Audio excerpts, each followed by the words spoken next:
Hello everyone, it's Origami. Welcome to What If Kurama Was Never Sealed in Naruto Part 4. This is the fourth part of this series. Please make sure to like and subscribe. The fourth Hokage never sealed the Kyuubi into Naruto. Instead, he defeated it and gave his son Naruto a new chance at life. A strong, powerful Naruto. He made Jounin at 13 also. Let's get started. Chapter 7, Training and Meetings. Good morning, Kakashi-san, why are you up so early? Tsunami asked. Kakashi looked up from his orange book at the table that he was sitting at, and I smiled at her. Oh, just reading and planning what to train my students. Oh, well, I'll be in the kitchen making some breakfast. With that, she walked into the kitchen as she said. Kakashi just went back to reading his book. After about 30 minutes, everyone was sitting at the table talking about this and that. Sakura was asking Sasuke out on a date, Sasuke was turning her down, Sai was making sarcastic jokes at them all, Kiba was talking to Shikamaru and Shoji, Kakashi was still reading, Tazuna was eating, and Tsunami was eating as well. Then, the door to the home opened up and everyone looked over to see a sweaty Naruto walk into the room slightly out of breath. Have a good workout, Naruto? Kakashi asked, clearly amused. Hi, it was actually, I made some good progress on my new jutsu. Naruto sat at the table and took some food and started to eat while talking to the others. Interesting, care to tell us what it's called? No, not really, so you will have to wait and see what it is when I finish it like everyone else. Kakashi said nothing and just went back to reading his book. A little while later, everyone was done eating and excused themselves, thanking Tsunami for the good breakfast. After that, everyone from the Konoha group headed out towards the woods that surrounded Tazuna's house. Once in a clearing, Kakashi stopped and turned around to face everyone. As you all know, we faced Zabuza Momochi yesterday and the Hunter Nin killed him when Naruto was about to finish him off. But there was something off about what the Hunter Nin did. Can any of you tell me what it was? After a few seconds of thinking, it was Choji that spoke up. Well, aren't Hunter Nin supposed to work in teams and not by themselves? Naruto nodded to him. No, the Hunter Nin could have been working alone. It is not uncommon for a Hunter Nin to go solo once in a while. The others, though, for a little more time trying to find anything that was wrong until Sai looked like he thought of something. Don't Hunter Nins destroy the body on sight when they kill a person? Naruto and Kakashi smiled at him. Now that is the question of the day, why would a hunter take the body away if that isn't what they normally do? Choji caught on first. You mean that the ninja was a fake? The others came to that same conclusion at that moment. Kakashi smiled that they could put the clues together. Exactly, Naruto and I talked last night and figured it out. We would have told you then, but why bother you and make you have a restless sleep? Naruto continued where Kakashi left off. After figuring out that Zabuza is alive and well, we came to the conclusion that he will attack us again when he is healed. We figure that we have about a week to a week and a half to prepare you guys for the battle to come. What do you mean for the battle to come? You can't expect us to be able to fight a Jounin, can you? Sakura asked, a little frightened. Oh, come on, Sakura, it shouldn't be that hard to do. You guys are strong, I'm sure you will live to tell the tale about how you beat a Jounin. Kakashi said in a playful manner. Are you crazy? We can't beat a Jounin. She yelled back at him. Kakashi just laughed at her, further infuriating her. She looked ready to pounce when Kakashi held up his hands in a playful manner. All right, Sakura, I was just kidding. She calmed down some but still looked pissed. You know, you're pretty loud for a girl. I am not loud, Sai. She hit him over the head with her fist, sending him to the ground for the comment. Naruto and Kakashi sweat dropped at the scene. Well, like I was saying before, with Zabuza alive and well, he will most likely attack in a week's time, and he won't be alone. He will most likely have that Hunter Nin with him and a couple Chunin level ninjas this time. The others stiffened when they heard this. So seeing as we will be facing strong opponents, we are going to train to become stronger. Do you think that we will be able to defeat Chunin-sensei? No worries, Sakura, that is why we will train our hardest this week, so we will be prepared for them. Now if there are no other questions, please follow me. He turned and walked further into the woods and stood by a tree. This looks like a good place to learn. Okay, what we're going to be doing is an exercise that will help you with your chakra control. Theoretically, if you are able to do this, then you are able to do any jutsu there is. What's the exercise, sensei? Glad you asked, Sakura. You're going to climb trees. Sasuke, Sakura, and Sai look like Kakashi has grown another head. What does climbing trees have to do with anything? We can already climb trees. Sakura asked with a stupid look on her face. But can you climb trees without using your hands? Kakashi turned around and walked towards a tree and put one foot on it and then another and another. By now he was standing horizontal with the ground and defying gravity. He kept walking until he reached a branch about halfway up and then stood on it upside down. The others were gawking at him in awe. Kakashi just smiled at them. This is what I meant.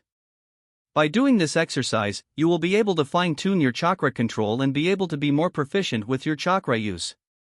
All you have to do for this exercise is concentrate your chakra to the bottom of your feet and stick to the surface of the wood. This won't be easy though, as the feet are the hardest place to concentrate chakra. With that, Kakashi flipped down onto the ground. Now you try. Kakashi tossed down 6 kunai and had them stick into the ground right in front of his and Naruto's team. Each genin took the kunai and stood in front of a tree. Kakashi's team put their hands into the ram seal to gather their chakra in their feet and ran to their own tree and tried to climb it. Kakashi was surprised at the results of what happened. Sasuke made it about 10 feet up before he pushed too much chakra into his feet and propelled himself backwards and onto the ground. To be expected.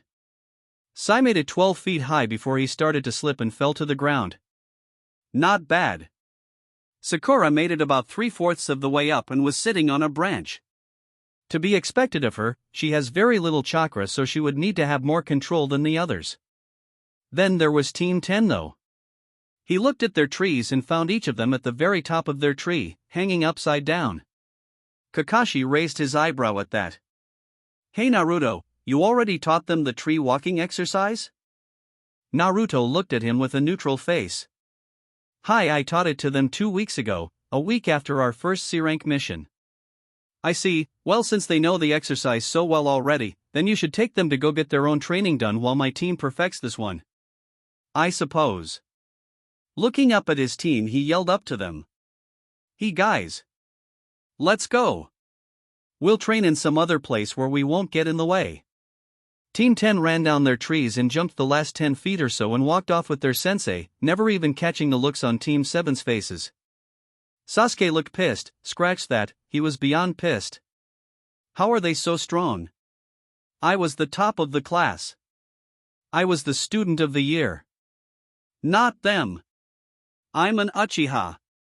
I should be the strongest. Sai looked surprised. Wow, they really are strong. They're nothing like they used to be when we were in the academy. Sakura looked angry also. How did they get so good? No one can be better than my Sasuke-kun. No one. Kakashi watched the looks play across their faces and smirked to himself. Well, looks like they're done with the exercise. They are ahead of you guys right now.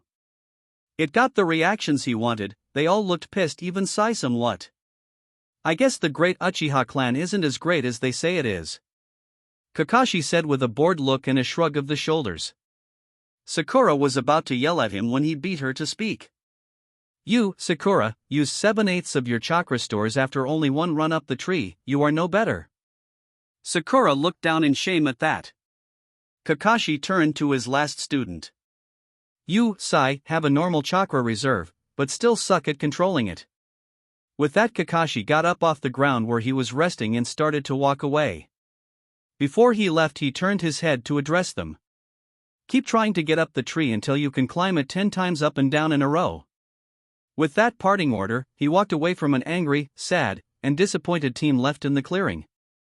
After walking away from the others, Naruto didn't stop until they were a good distance away. Satisfied with the distance they put between them, Naruto turned around to look at his team. We'll train here. What do you plan to train us in, sensei? Choji asked with some hope in his voice. Naruto put his hand on his chin to think for a few seconds while looking up at the blue sky. After a few seconds he looked at them each. Before I teach you anything else, I want to see how your own training has been going on the jutsu I taught you. Kiba, you go first. Hi Naruto-sensei. Kiba then stood in front of the others and said the name of his attack. Raikyu no Jutsu. Lightning ball, and made some hand seal before he held his right hand to the side and a ball of lightning formed there and stabilized before he ran at a tree and slammed his hand with the lightning ball into it. To the others it looked like Kiba ran up to the tree and just hit it, but if you looked closely you could see the electricity run through the tree before it stopped. Then Kiba took his hand away from where he hit and you could see a small scorch mark on the tree. Well done Kiba, you've nearly mastered it. The only thing you still need to do is stabilize the attack, just a little more, and then work on the speed it forms at. You're still too slow with the attack. Choji, you go next. Hi Naruto-sensei. Like Kiba, Choji stepped forward and called out his attack. Doton, Dorihiki no Jutsu. Earth-style wall, Choji made some hand seals and then thrust his palms onto the ground and a wall of earth rose from the ground in front of him. The wall was 10 feet tall and 2 feet thick by 7 feet wide. Good job Choji, you made it the right size and everything. Now let's see how strong it is. Naruto went in front of the wall and made some hand seals of his own. Suetun, Teppadama. Gunshot, Naruto took a big breath and his cheeks poofed up and then he shot out 3 balls of water at the wall of earth. The wall held strong, not even denting it. Very nice Choji, now let's try something even stronger. Naruto made some more hand seals and kept on going for 10 seconds. Suetun, Suryuden no Jutsu. Water Dragon Blast, a dragon of water rose out of the river nearby and circled Naruto once before it flew at the wall. The second it hit the wall, the head of the water dragon blasted apart but also took at least a foot of earth with it. A second later, the rest of the dragon went clean through the earth and was heading directly towards a stunned Choji. Luckily the dragon swerved sideways and went right on past Choji and hit a tree, completely obliterating it. The others could only stare at the dragon in awe as it tore through the earth with ease. After Choji picked himself up off the ground and the earth wall returned to the ground, he stood up on shaky legs. Well done indeed Choji, it took the gunshot with ease. That is the level of attack you should have to worry about at your current level. As for the Dragon Blast, don't worry about it breaking through the earth barrier, it is after all an A-rank jutsu. Choji nodded at that and felt better that his wall wasn't weak.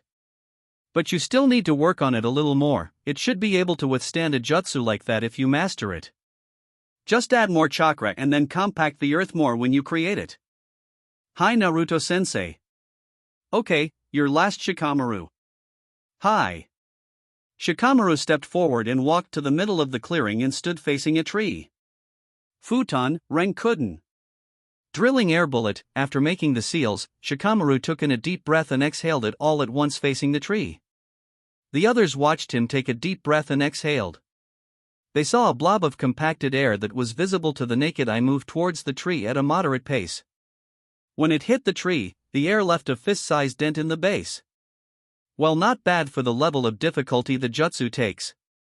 Once you master this move you should be able to knock down the tree with it. Right now you are at a beginner level. I see.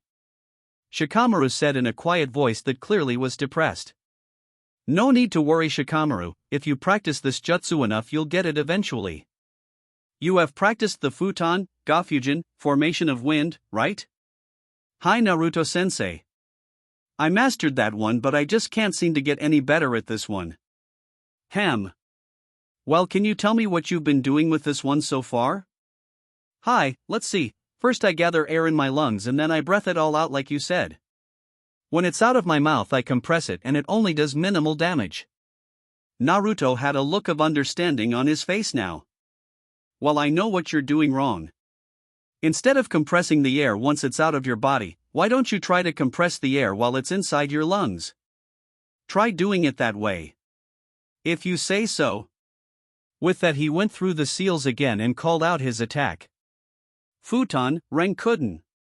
Drilling air bullet, he sucked in a breath and held it there for a few seconds before releasing said breath and a much larger ball of air came out of his mouth and went sailing through the air at almost twice the speed as the former one. When the ball of compact air hit the tree, it made a lot more damage than the previous one. Where the first one was fist size and about 2 millimeters deep, this one was about 7 inches wide and about an inch deep. Now that is an air bullet. Now all you need to do is practice it and you should be able to master it. Compact the air in your lungs even more and then practice it until you can destroy one of these trees with it. Hi Naruto-sensei. After a few seconds to let everything sink in, Naruto spoke up again. Okay, now that I've seen your guys' level, I am happy to say that you are each doing well in your particular jutsu. You only need practice and that's that. Now you guys have been learning and practicing your own family jutsus, right? Hi. They each said at the same time amazingly.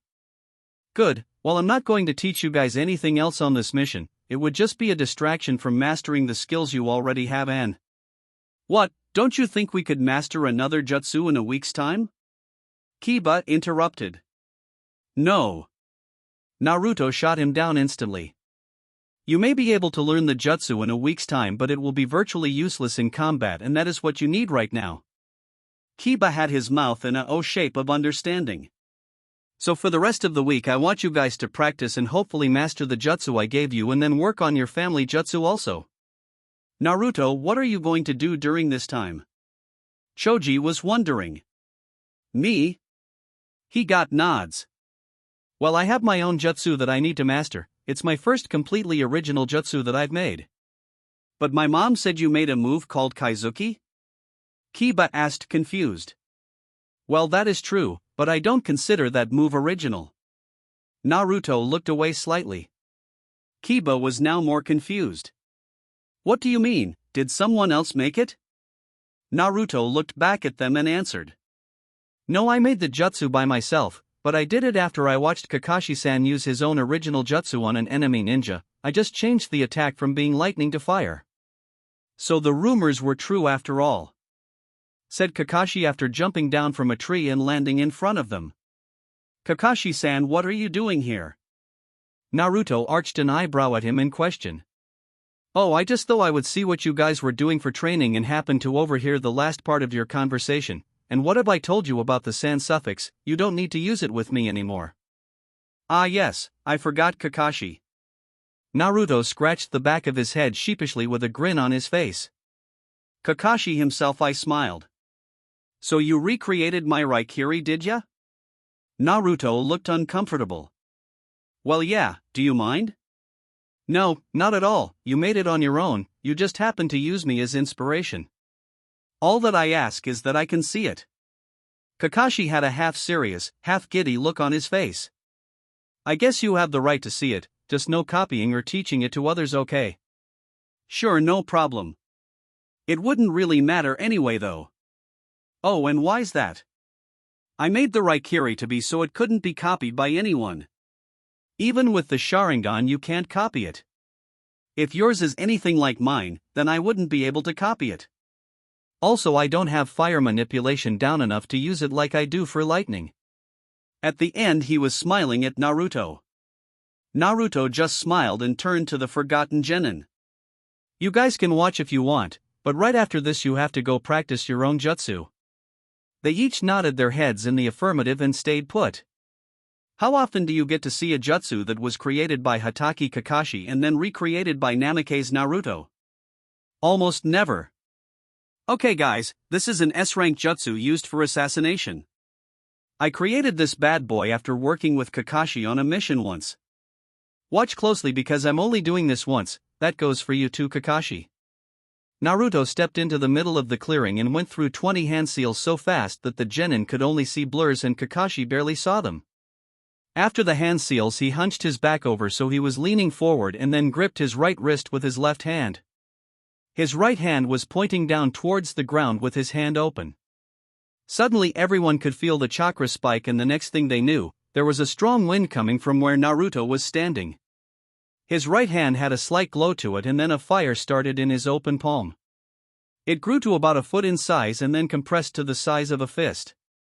A ring of fire also formed around Naruto and circled him. There were flares of fire flying about his body in a 3-foot radius. This all happened in 2 seconds, and then the fire ring and flares stopped just as suddenly until Naruto stood there hunched over with an oblique ball of fire dancing in his right hand with sudden flares of fire jumping off of it at random intervals. Kaizuki. Fireblade, Naruto yelled, pushing the Kaizuki to his right side, and then burst out into a full speed sprint at a tree 10 feet away. He was at the tree before a second passed. He pushed his right hand with the Kaizuki straight into the tree and it went right through. He didn't stop there though. Naruto pushed left with the blade of fire and cut through the tree and threw the same hand at another tree 2 feet away and put his arm right through the 2-foot thick tree. The first tree toppled to the ground before everyone's eyes. Kakashi was staring wide-eyed at the effects of the jutsu. It's the same as my Raikiri. Good God! He really did recreate it. He thought in awe. Shikamaru, Choji, and Kiba were no better than Kakashi, if not even more surprised by the attack. Their sensei took down a whole tree and then put his hand through another like they were butter. Kiba's thoughts were this. Holly hell!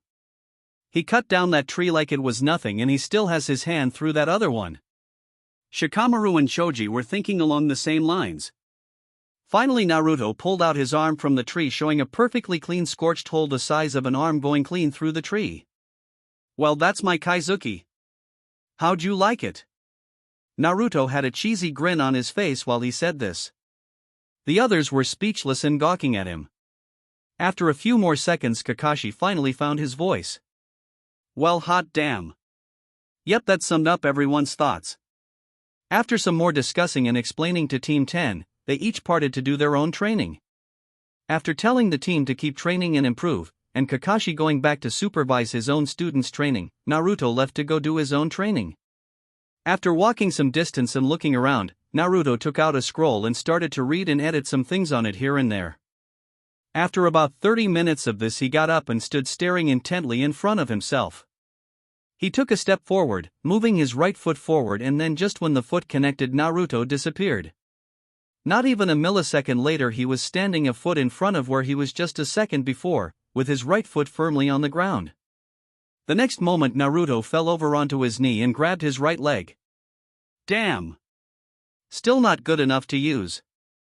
Standing on shaky legs, Naruto took another step forward and the same thing happened. This is going to take a while. Later that night, everyone was back at Tazuna's home, sitting at the table in the dining room waiting for dinner. Everyone there looked tired except Kakashi, who was guarding the bridge most of the day. After some time, Tsunami came into the room with a platter of food in hand. They learned the other day that she was Tazuna's daughter and she has a son that they had yet to see. Thank you, Tsunami, for the food. Kakashi gave her an eye smile in her direction. It's no problem, Kakashi-san, after all you are protecting father's life.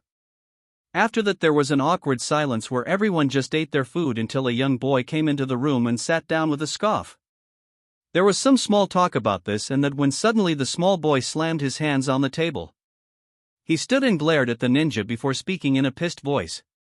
Why do you even try? You'll only get killed by Gato and his men anyways. You can't win against him, no one can. With that the boy ran from the room and up the stairs. What's with him? Sakura asked Tsunami. She sighed before telling them everything, and Tazuna would pitch in where he thought appropriate. It turned out that a guy named Kaiza came to their town and made great friends with everyone in town. He was like a father to Inari and a wife to Tsunami. Then Gato came and took the town over. Kaiza fought him and eventually ended up dying in a public execution. That broke the town's spirit and made Inari how he is today. How sad. Sakura said with a few tears in her eyes. Yes, this world can be a pretty bad place sometimes. We ninja get to see the worst of it more often than others. Kakashi had a solemn look on his face. Excuse me, Tsunami, but I think I'm done for now. Thank you for the great dinner. With that, Naruto got up from the table and headed upstairs. Once upstairs, Naruto heard crying and he walked up to the door that it was coming from with the utmost silence, so as not to disturb the person inside. What he saw surprised him a little. There was Inari sitting on his desk holding a picture of what he assumed was this Kaiza person that he heard of. Inari was crying slightly while holding the picture. Is that Kaiza? Naruto asked in a soft voice right behind him. Inari nearly fell off the desk he was sitting on, hearing a voice so close to him. He spun around to see Naruto leaning against the wall with his arms crossed over his chest. After a few seconds of staring at him, he replied in a soft voice. "Hi." Naruto nodded and pushed off the wall, walking over to the window. He looked out into the sea and just stared out into space for a while. "It's hard, isn't it? To lose someone important to you, right?" His voice was still soft. Inari only nodded because he was currently watching all the different emotions go across Naruto's face.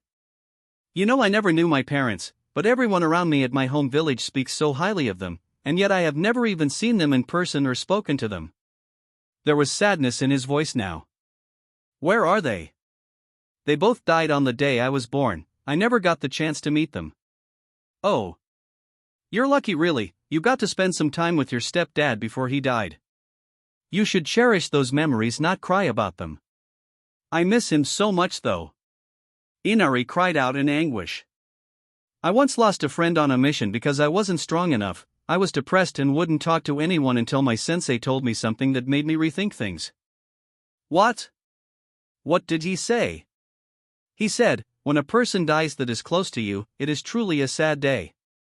But to wallow in the past is not healthy and will only dishonor his death and what he lived for. If you truly wish to make that person proud of you and honor his life, you should move on and live your life to the best of your abilities. Always do the most that you can and never give up. There is always hope there, you just have to find it. Besides, would your friend really want you to be sad about his death? No, he would want you to move on and make him proud." At this, there were a few tears that came out of Naruto's eyes and he quickly wiped them away. "Your sensei really said that? Hi. Who was he? You guys sounded close." "His name was Kaito Rashimuro, my best and only friend at the time. He was a prodigy like me. We were both Chunin at the time. We were both 8 years old and we were sent on a mission together by request. Since we were best friends, we always did things together, even missions. If I could, I would go back and stop that mission. It was supposed to be an easy mission of taking out 10 bandits, but things went wrong. It happened that the bandits were hired by some other ninja and they were disguised as bandits too. We thought nothing of it and we attacked them. The hidden ninja were all Jounin level and were hard pressed to stop them. We managed to somehow beat one of the Jounin and some of the other bandits in the process." He took a shaky breath and continued on softly. "Then one of the Jounin got behind my friend and killed him. I lost it and attacked blindly. Needless to say, I got beaten easily. They were just about to finish me off when a squad of Umbu came and took them out. It turned out that the Hokage heard some rumors about bandits working for some Jounin in the area where our mission was. He sent us back up, but it was already too late for my best friend. I'm sorry, I didn't know." "There is no need to apologize, Inari. It's in the past and I've moved on." There was a rather calm silence after that, where they both just stared out into the ocean outside. Then Naruto turned and walked to the door. Inari followed his every movement until he stopped at the door and turned slightly so he could speak to him. "Inari, you still have family left in this world. They all care for you and hate seeing you sad. It makes them sad also. If you really wish to make Kaiza proud, you should move on and be happy for his sake. Think about what I said, would ya?" With that, Naruto walked out the door and into the hall to see Kakashi leaning against the wall with his arms crossed and eyes closed. "So you heard us, Kakashi?" "Hi, I did." He opened his eyes and looked at Naruto to see him walking away. He sighed and stood up off the wall and looked out the window to the forest. "We have all lost people, haven't we, Obito?" After that night, everyone woke up with renowned vigor and started to train some more. Kakashi was asked by Naruto to guard the bridge so he could hopefully figure out the jutsu he was working on. When Kakashi asked what technique it was, Naruto said it was a secret. He reluctantly agreed to do the guard duty though. On the 6th day, everyone returned to the house except Naruto. His team asked if they should go look for him to make sure he was okay, but Kakashi said he was a Jounin and could take care of himself. The next morning, a person in a Jounin veston was laying by a tree when he suddenly shot up and looked to his left. There he saw a girl his age walking over to him with a basket in her hands. She was wearing a light pink dress that covered her body well in all the right places. There were no sleeves, but a sash on her waist holding it up, and there were spiral designs all over it for decoration. She kept walking towards him, and when she was close enough he saw her face. She was perfect in his eyes, and he blushed slightly at the improper thought to come into his brain. Damn you, Arosenin! Shaking his head to focus again, he saw that she had dark brown eyes and black hair that went to her mid-back with a little of her hair in front of her face also. Hello, what are you doing out here in the middle of the forest sleeping? She asked with a small smile on her face. Naruto narrowed his eyes for a fraction of a second in doubt. How did she know I was sleeping? A civilian's eyesight shouldn't be able to see me from that distance. I could have just been lying down. Even with these thoughts he kept his face neutral and answered. I was just resting from a hard day of training. The girl was now a good 5 feet distance away from him, kneeling over and looking at some herbs he recognized. Oh, so you must be a ninja, right? That just made it more suspicious. Yes, how'd you know? She giggled and pointed to his headband with the leaf symbol on it.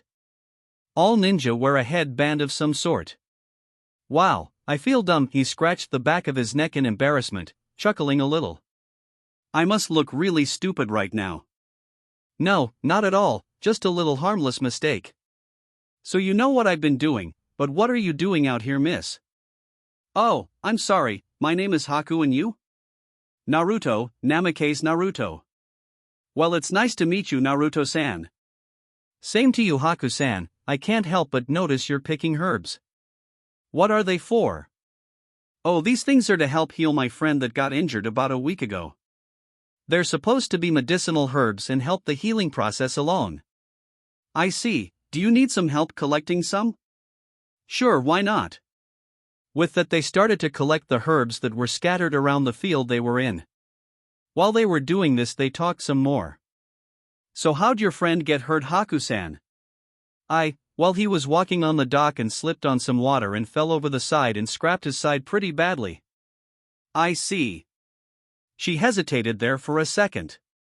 She was lying to me, but why would she need to lie to me? So what are you training for, Naruto-san? Well, I'm currently on a mission and I have to stop some people from hurting my client. So I've been training to try and complete my newest attack.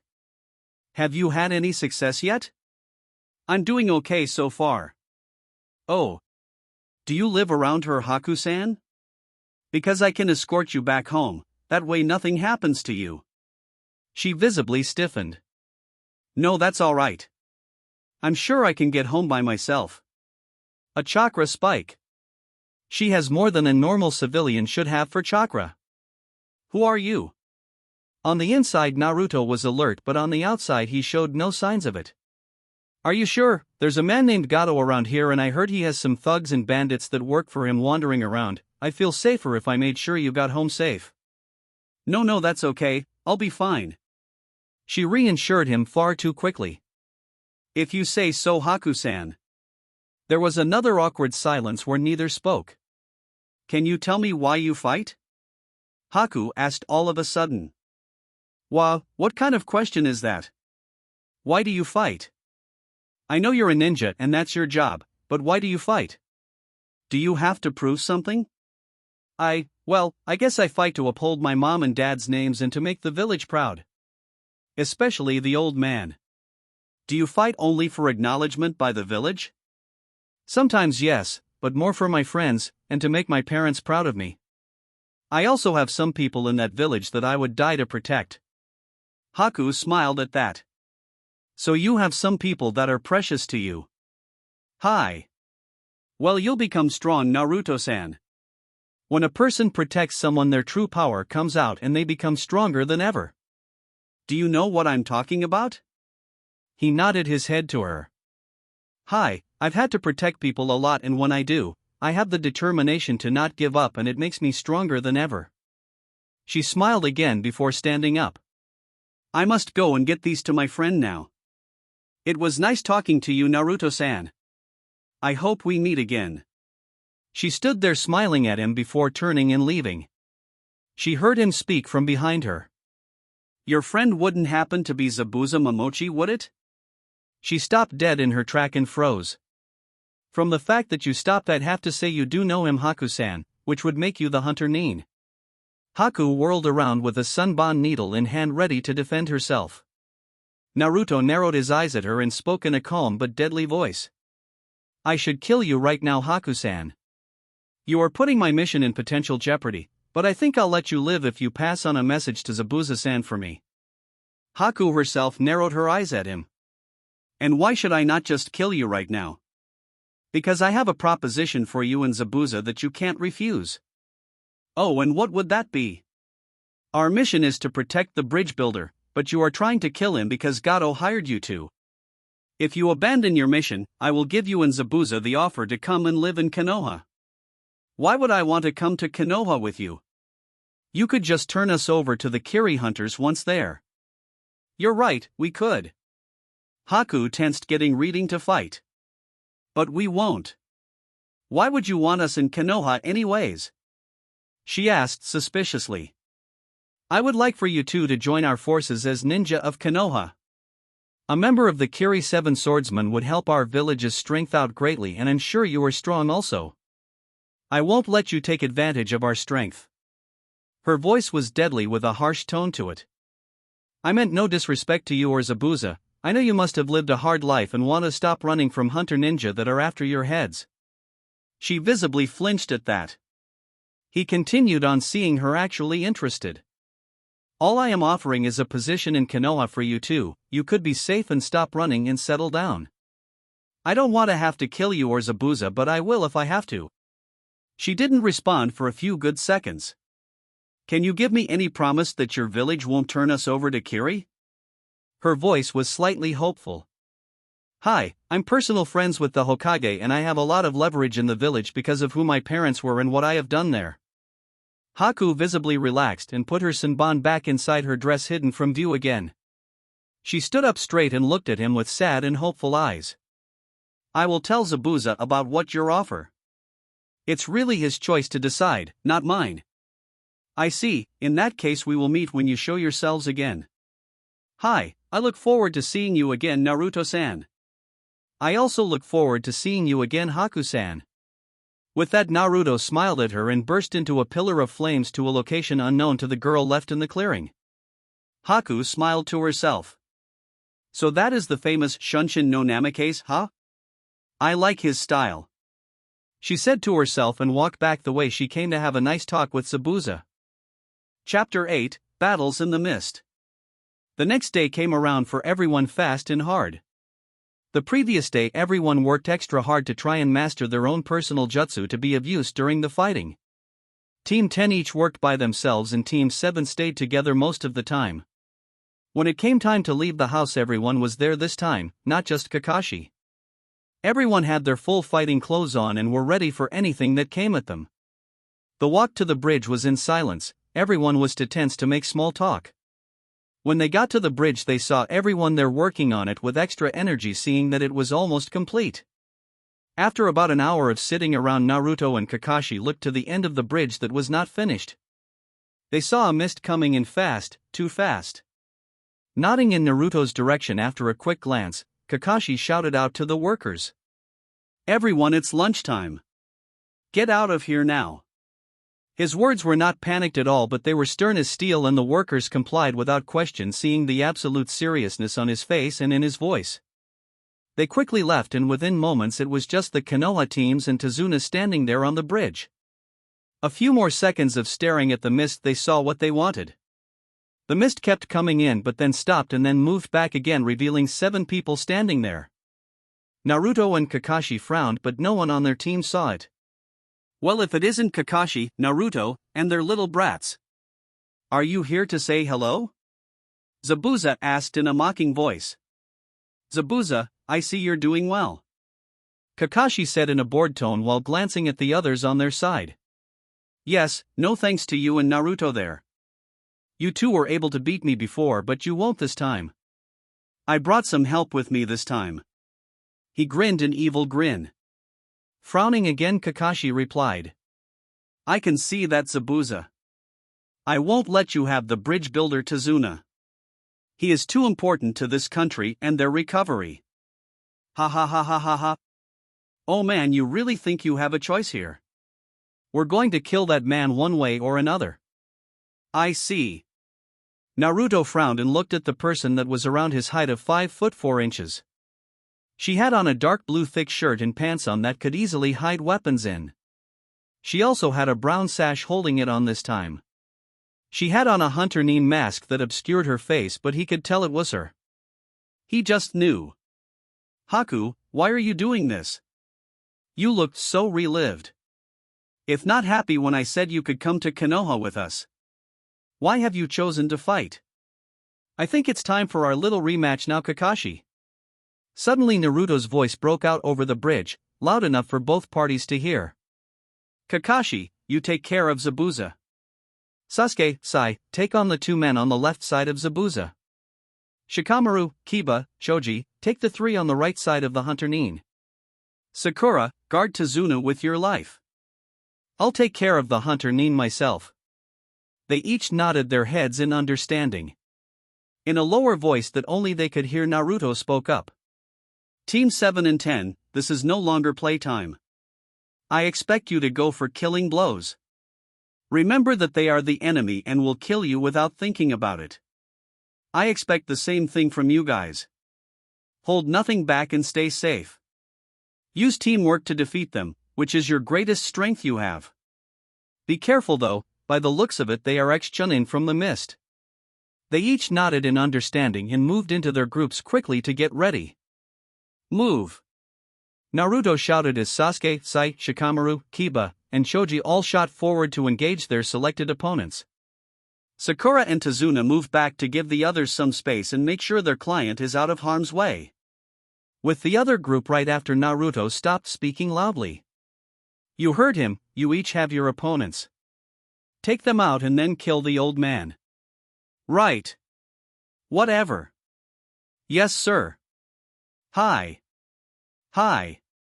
They separated into groups and then shot off to the sides or moved back to give each group room for their own battles without having to mix them. Like ordered, the 2 teams separated and attacked who they were told to. The fight was on.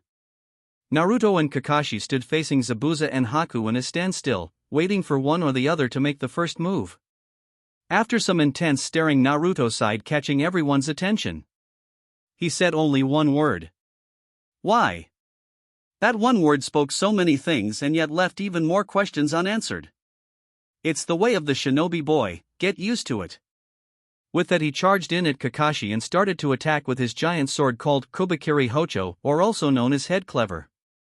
Naruto and Haku just stood there looking at each other. Can you take off the mask, Haku-san? I know it's you.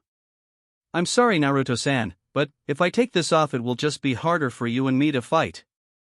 Zabuza has decided to fight and I will follow him to the end.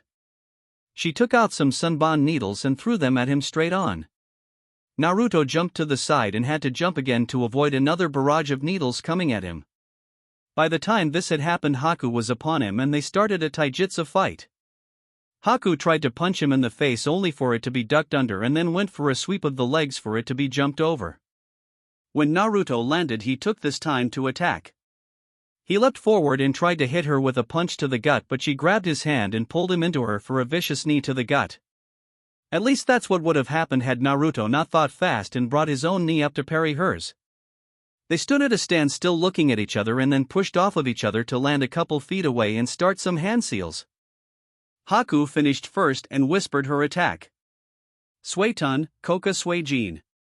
Water spikes. With that the water on the bridge transformed into small spikes and they all headed towards where Naruto was standing. Not wanting to be impaled, he jumped into the air and started some seals of his own. Futon, Rankuden, drilling air bullet, and shot off some wind bullets at the approaching Haku. She saw the blasts coming and shot to the side only to have to do that 3 more times until the attack stopped. Naruto saw her distracted and rushed forward and slid in front of her and delivered a punch to the face that cracked the mask she was wearing, and then hit her again in the shoulder. Haku took the hits not expecting him to be on her that quick and then leapt back from him. When she landed, half of her face mask fell off of her face. Seeing that it was now useless, she took the other half off as well. Naruto stood there looking at her sadly. You're good Haku-san, at least mid-Jounin level. She smiled sadly at him. Thank you Naruto-san, you're not bad yourself. Why must we fight? We can stop this now before it gets carried away and one of us dies. I told you that I can convince the Hokage to let you stay in Konoha. Please Haku-san. She looked down at the ground. I'm sorry Naruto-san, but this is what Zabuza-sama has decided, and if he wants to fight then so will I. Why are you fighting for him anyways? He is my only precious person. I will die for him. Naruto was silent for a few seconds before he spoke. You are your own person Haku-san, choose your own path and follow it. You don't have to do this. I won't abandon Zabuza-sama. She looked up at him with more resolve than he has seen since the start of the fight. Let us continue this fight now. On the other end of the bridge Kakashi was dodging a giant sword left and right. You can't win Zabuza. Just give up. Ha! Don't make me laugh Kakashi. You got lucky last time and you won't have the kid here to save you like last time either. I don't need Naruto's help to defeat you Zabuza. Now let's get serious. With that Kakashi lifted up his Hitayate revealing his Sharingan eye. Zabuza jumped back and laughed at him. The Sharingan is useless against me Kakashi. I know its weakness. Kirigakure no Jutsu. Hidden mist, he muttered holding his left hand above him and his right hand in front of him, both in the rat symbol. The air suddenly thickened and became so dense that you couldn't even see 1 foot in front of you. What's he doing? He can't even see in this mist. Kakashi thought in slight panic. Suddenly he heard some spinning in air being displaced that any good shinobi would recognize. He turned sharply and pulled out a kunai blocking the 3 incoming shrunken. Not bad Kakashi, not bad at all. Zabuza's voice taunted throughout the mist and all around him. How can you find me Zabuza? Not even you can see through mist like this. He heard laughing from behind him and turned around to see the mist clearing slightly and Zabuza standing there with the rat seal formed. What Kakashi saw was surprising. Zabuza had his eyes closed. I don't need to see Kakashi, all I need is to hear. Silent killing is pretty nice, is it not? With that, the mist pulled back and Zabuza disappeared again. Damn it, I haven't had an opponent like this in a long time. This might be harder than I thought. Kakashi thought while jumping to the side, just in time to have a huge blade hit the ground. Just as quickly as it came, the great blade disappeared into the mist. You can't dodge forever Kakashi. Zabuza taunted again with his voice projecting all over the area. While the Jounin were fighting their battles, the Genin were also fighting. They each separated into the groups that Naruto specified and were trying to win their fights. Sasuke jumped to the side just in time to avoid some kunai that would have hit his legs. Just as he landed, he got hit in the face by a fist from his opponent. He skidded across the ground and eventually got his bearings straight and flipped up to land on his feet. He looked up to his opponent to see him going through some seals and heard him say the jutsu. Suetun, Teppadama. Gunshot, Sasuke countered by doing some seals of his own. Katan, Gokaku no Jutsu. Grand Fireball, he took a deep breath and blew out a huge fireball that intercepted the water balls coming at him. They successfully cancelled each other out. Sai wasn't doing any better though. He was dodging kunai after kunai and was getting no headway. Finally the barrage of kunai stopped and he looked at his opponent to see him make some water clones. Sai responded to this by taking out some ink and tossing it on the ground before making some seals. Sumi Bunshin. Ink clone, out of the broken bottle of ink that was on the ground came 10 clones that rose to the height of a human and took the shape of Sai. Across from him, the ex-Nin saw this and made just as many water clones. The clones charged forward and attacked each other. There were kicks tossed around, punches tossed, and many grunts before one of them was destroyed. By the time it was over there was no ink or water clones left. Sai then saw out of the corner of his eye Sasuke coming his way by dodging a few shrunken. He landed right beside him and looked at him from the corner of his eye. Any luck Sasuke? Sai asked as he saw both Miss Nins join up also. HN. Was his short reply. Sai smiled at him and turned to look at the enemy. You have any plans? No, you? Just one. And. Sai smiled at him before taking out a scroll. I'll distract them while you get close to them from behind. Use one of your fire jutsu on them, but don't let them see you. All right. Sai bent down and started to do some seals, and when he was done he opened the scroll that was in front of him and pushed chakra into it. Sumimoko, Roga Bunshins. Ink tiger and wolf clones. Out of the scroll came 5 wolves and 1 tiger. They stepped in front of Sasuke and Sai and then charged at the 2 enemies. The enemies saw this coming, they acted also. One jumped to the side and threw some shrunken at the wolves, effectively hitting one on the shoulder, but it didn't dissolve like the previous human ink clones that he fought. The other wolves dodged the weapons and continued to attack. He jumped back behind his partner who was standing there calmly. The other mist nin started to do some seals. Suetun, Doria Taiga. Waterflow River. The attack created a wave of water to rise up to about 4 feet tall and went across the part of the bridge they were on and swept away all the wolves and tiger and turned them back into ink. While all this was happening, Sasuke took advantage of their distraction and got behind them. He did some seals and whispered his attack. Katan, Gokaku no Jutsu. Grand Fireball. The attack went right at them from behind. While his partner was taking care of the ink creatures, the other mist nin was looking around for more attacks. He saw a light behind him and turned to look. Shit! He yelled and started to make some fast seals. He finished just in time to save him and his partner. Suetun, Suijin Hiki. Water encampment wall. A wall of water formed around them from what was on the bridge from the previous attack by his partner that was kneeling over from the chakra he used in that last attack. The water wall successfully stopped the fireball. Sasuke watched, gritting his teeth in frustration.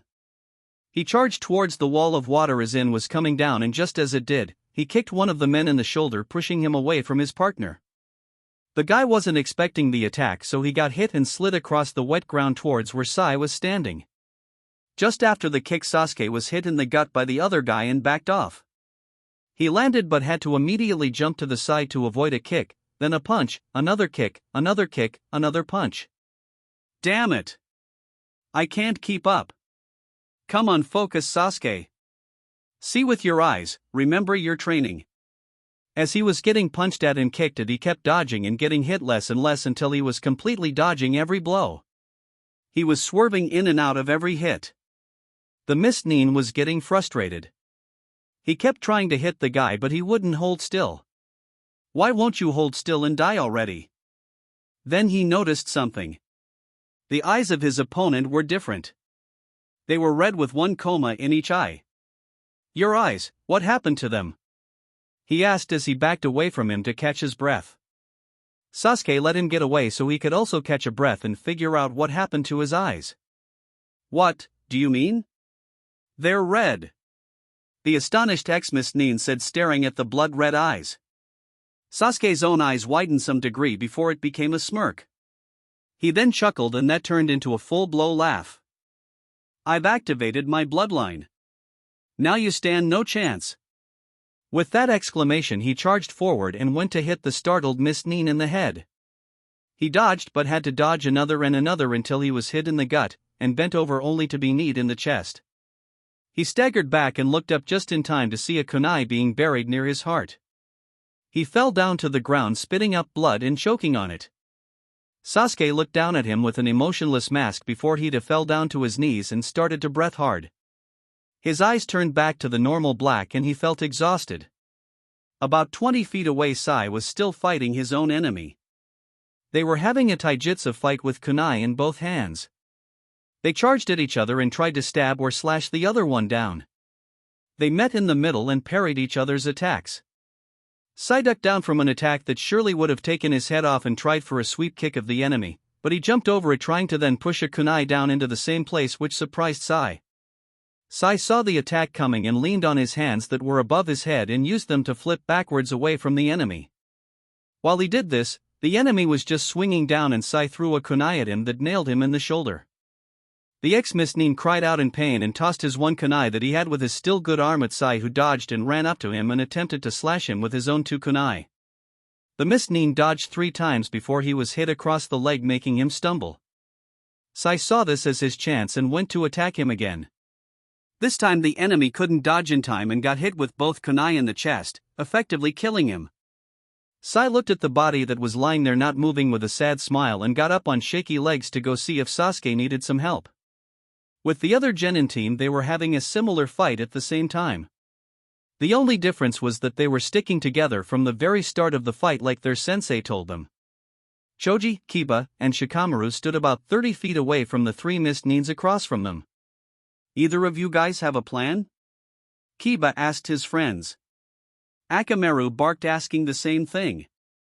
"No, you Shikamaru?" Choji answered. There was a pause before he answered. "Okay guys, here's what I've got. My guess is that they have mostly Suiton Jutsu in their arsenal, so the best bet would be Doton Jutsu to counter them, but seeing as we don't have any offensive techniques between us, we'll have to do our best with what we've got." Here he sighed. "Choji, I want you to head straight on with your bullet tank. Kiba, come from the side and attack with Akamaru. I'll come in right after Choji and try to catch them in my shadow bind. If that doesn't work and they show good teamwork, split them up and take them out. If they show bad teamwork, stick together." The others gave a hesitant nod to him before turning their attention towards their opponents. Doing as Shikamaru said, Choji started to do some hand seals. Baika no Jutsu, multi-size. Choji's stomach expanded until he was the size of a gigantic ball, and then his team heard another shout that finished the combination off.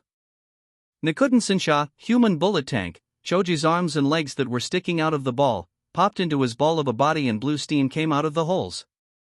As soon as that happened, Choji started to roll at the enemy at a fast pace. Seeing Choji start, both Shikamaru and Kiba did their part of the plan. Shikamaru started to do some hand seals before muttering the attack in a whisper. Kage main no Jutsu. Shadow imitation. His shadow started to extend and follow Choji. The enemies at this time weren't sitting still either. Earlier they had decided to fight separately to get rid of their opponent's teamwork, seeing as they didn't work well in a team. "Stick to the plan, guys," one of them said. The only response he got was a grunt from one and a very small nod from the other. Then they saw the human ball coming at them and one of them started some seals while the other 2 jumped to the side. Suiton, Kaihoden. Pressure cannon. He inhaled air and exhaled a torrent of water that went towards Choji's attack head-on. The others watched in fascination and small horror as the water attack seemed to slow down for a few seconds until the user of the water attack ran out of breath. As soon as that happened though, the attack went straight for the one ninja who had performed the jutsu. Seeing his partner in trouble, the man on the left went to throw some kunai at him when he was forced to stop and avoid a dog that came at him and then avoid a pair of deadly-looking claws that missed by less than a centimeter to his face. The man jumped back and looked at his new opponent and saw that it was the beast boy and his small dog that attacked him. He smirked at them before pulling out some kunai and gesturing for him to come. Meanwhile, Choji just missed the man he was aiming for because he jumped away. The man that jumped away at the beginning and jumped to the right was busy jumping away from a suspicious shadow that kept following him everywhere he went. Choji was rolling around everywhere trying to get his opponent until he led him to the side of the bridge and he slammed into it and broke through with ease, going over the side. The man that was running away from it turned his back from the hole and would have gone to help his companions if not for the sudden pain he felt in his back and him finding himself on the ground. "You'll be staying here and fighting me." The man looked up and saw that it was the kid that went over the side of the bridge. "How did you get back up here so quick?" Choji smirked at him. "I climbed the side, moron." The man got angry at the mocking tone in the brat's voice and started to yell. "Moron! Why, you little brat? I'll make you pay for calling me that." The man charged at Choji with surprising speed and managed to hit him in the chest twice before Choji got his bearings and started to defend himself. He blocked a punch, then a kick, and then ducked under a kick to the head. Choji swung his fist out at his opponent's head, but he ducked under it and went for a punch of his own. Choji sidestepped it and grabbed the man's arm and tossed him away, where he landed on his feet skidding across the ground. Choji was slightly panting while the man across from him was perfectly fine. Choji then suddenly remembered something from his training. Flashback. Remember guys, these weights are great to help you become stronger and faster, but when it comes to real combat they can be a great disadvantage and a great advantage at the same time. You see, if you're not strong or fast enough compared to your opponent, then you can take off your weights and you will have two advantages. One, you will have the enemy at the mercy of your new speed and power, and two, you will be able to surprise the enemy, and that can give you all the advantage you need. He took a deep breath before continuing on. Now the disadvantage of weights during battle is the time it takes to take them off. Your opponent won't give you a minute to take them off and stretch and get used to the new light feeling of your body, but luckily for you I've made these seals that go onto the weights that will make removing them a lot easier. All you have to do is add a certain amount of chakra and presto, your weights are off in less than a second. Naruto smiled at them each before telling them to each move forward, where Naruto applied the new seals onto the weights, and when he was done he did a few hand seals and was finished. All done. Now the seals to deactivate and activate them are. End flashback. Choji sighed in relief at remembering that lesson. Okay, so the seals were rat, boar, and rat again. With that thought, Choji did the seals and he could feel the weights come unclipped from his wrists and ankles and hear them fall to the ground. Choji smirked at the cracks they made in the cement floor he was standing on. When he charged at his opponent again, it wasn't he who was surprised this time, it was the enemy that was caught unawares. Dodging a few punches and kicks, while exchanging a few blows here and there, they soon both realized they were evenly matched in taijutsu. Seeing this, they both jumped back to get some room and catch their breath. How did the boy get so fast all of a sudden? I saw him make those hand signs, could that be it? Were those a speed enhancement jutsu? No, that would be too advanced to be used by a genin and they would be more visible.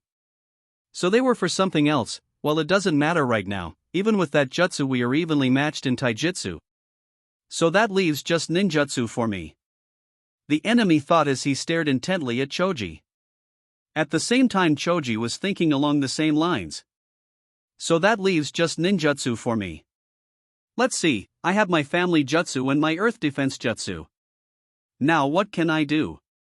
He would have continued to think if it wasn't for the pointy objects coming at him that he had to avoid by jumping to the side. When he landed, he took off at a run to get away from some more shuriken coming at him and then jumped back again, landing on his feet.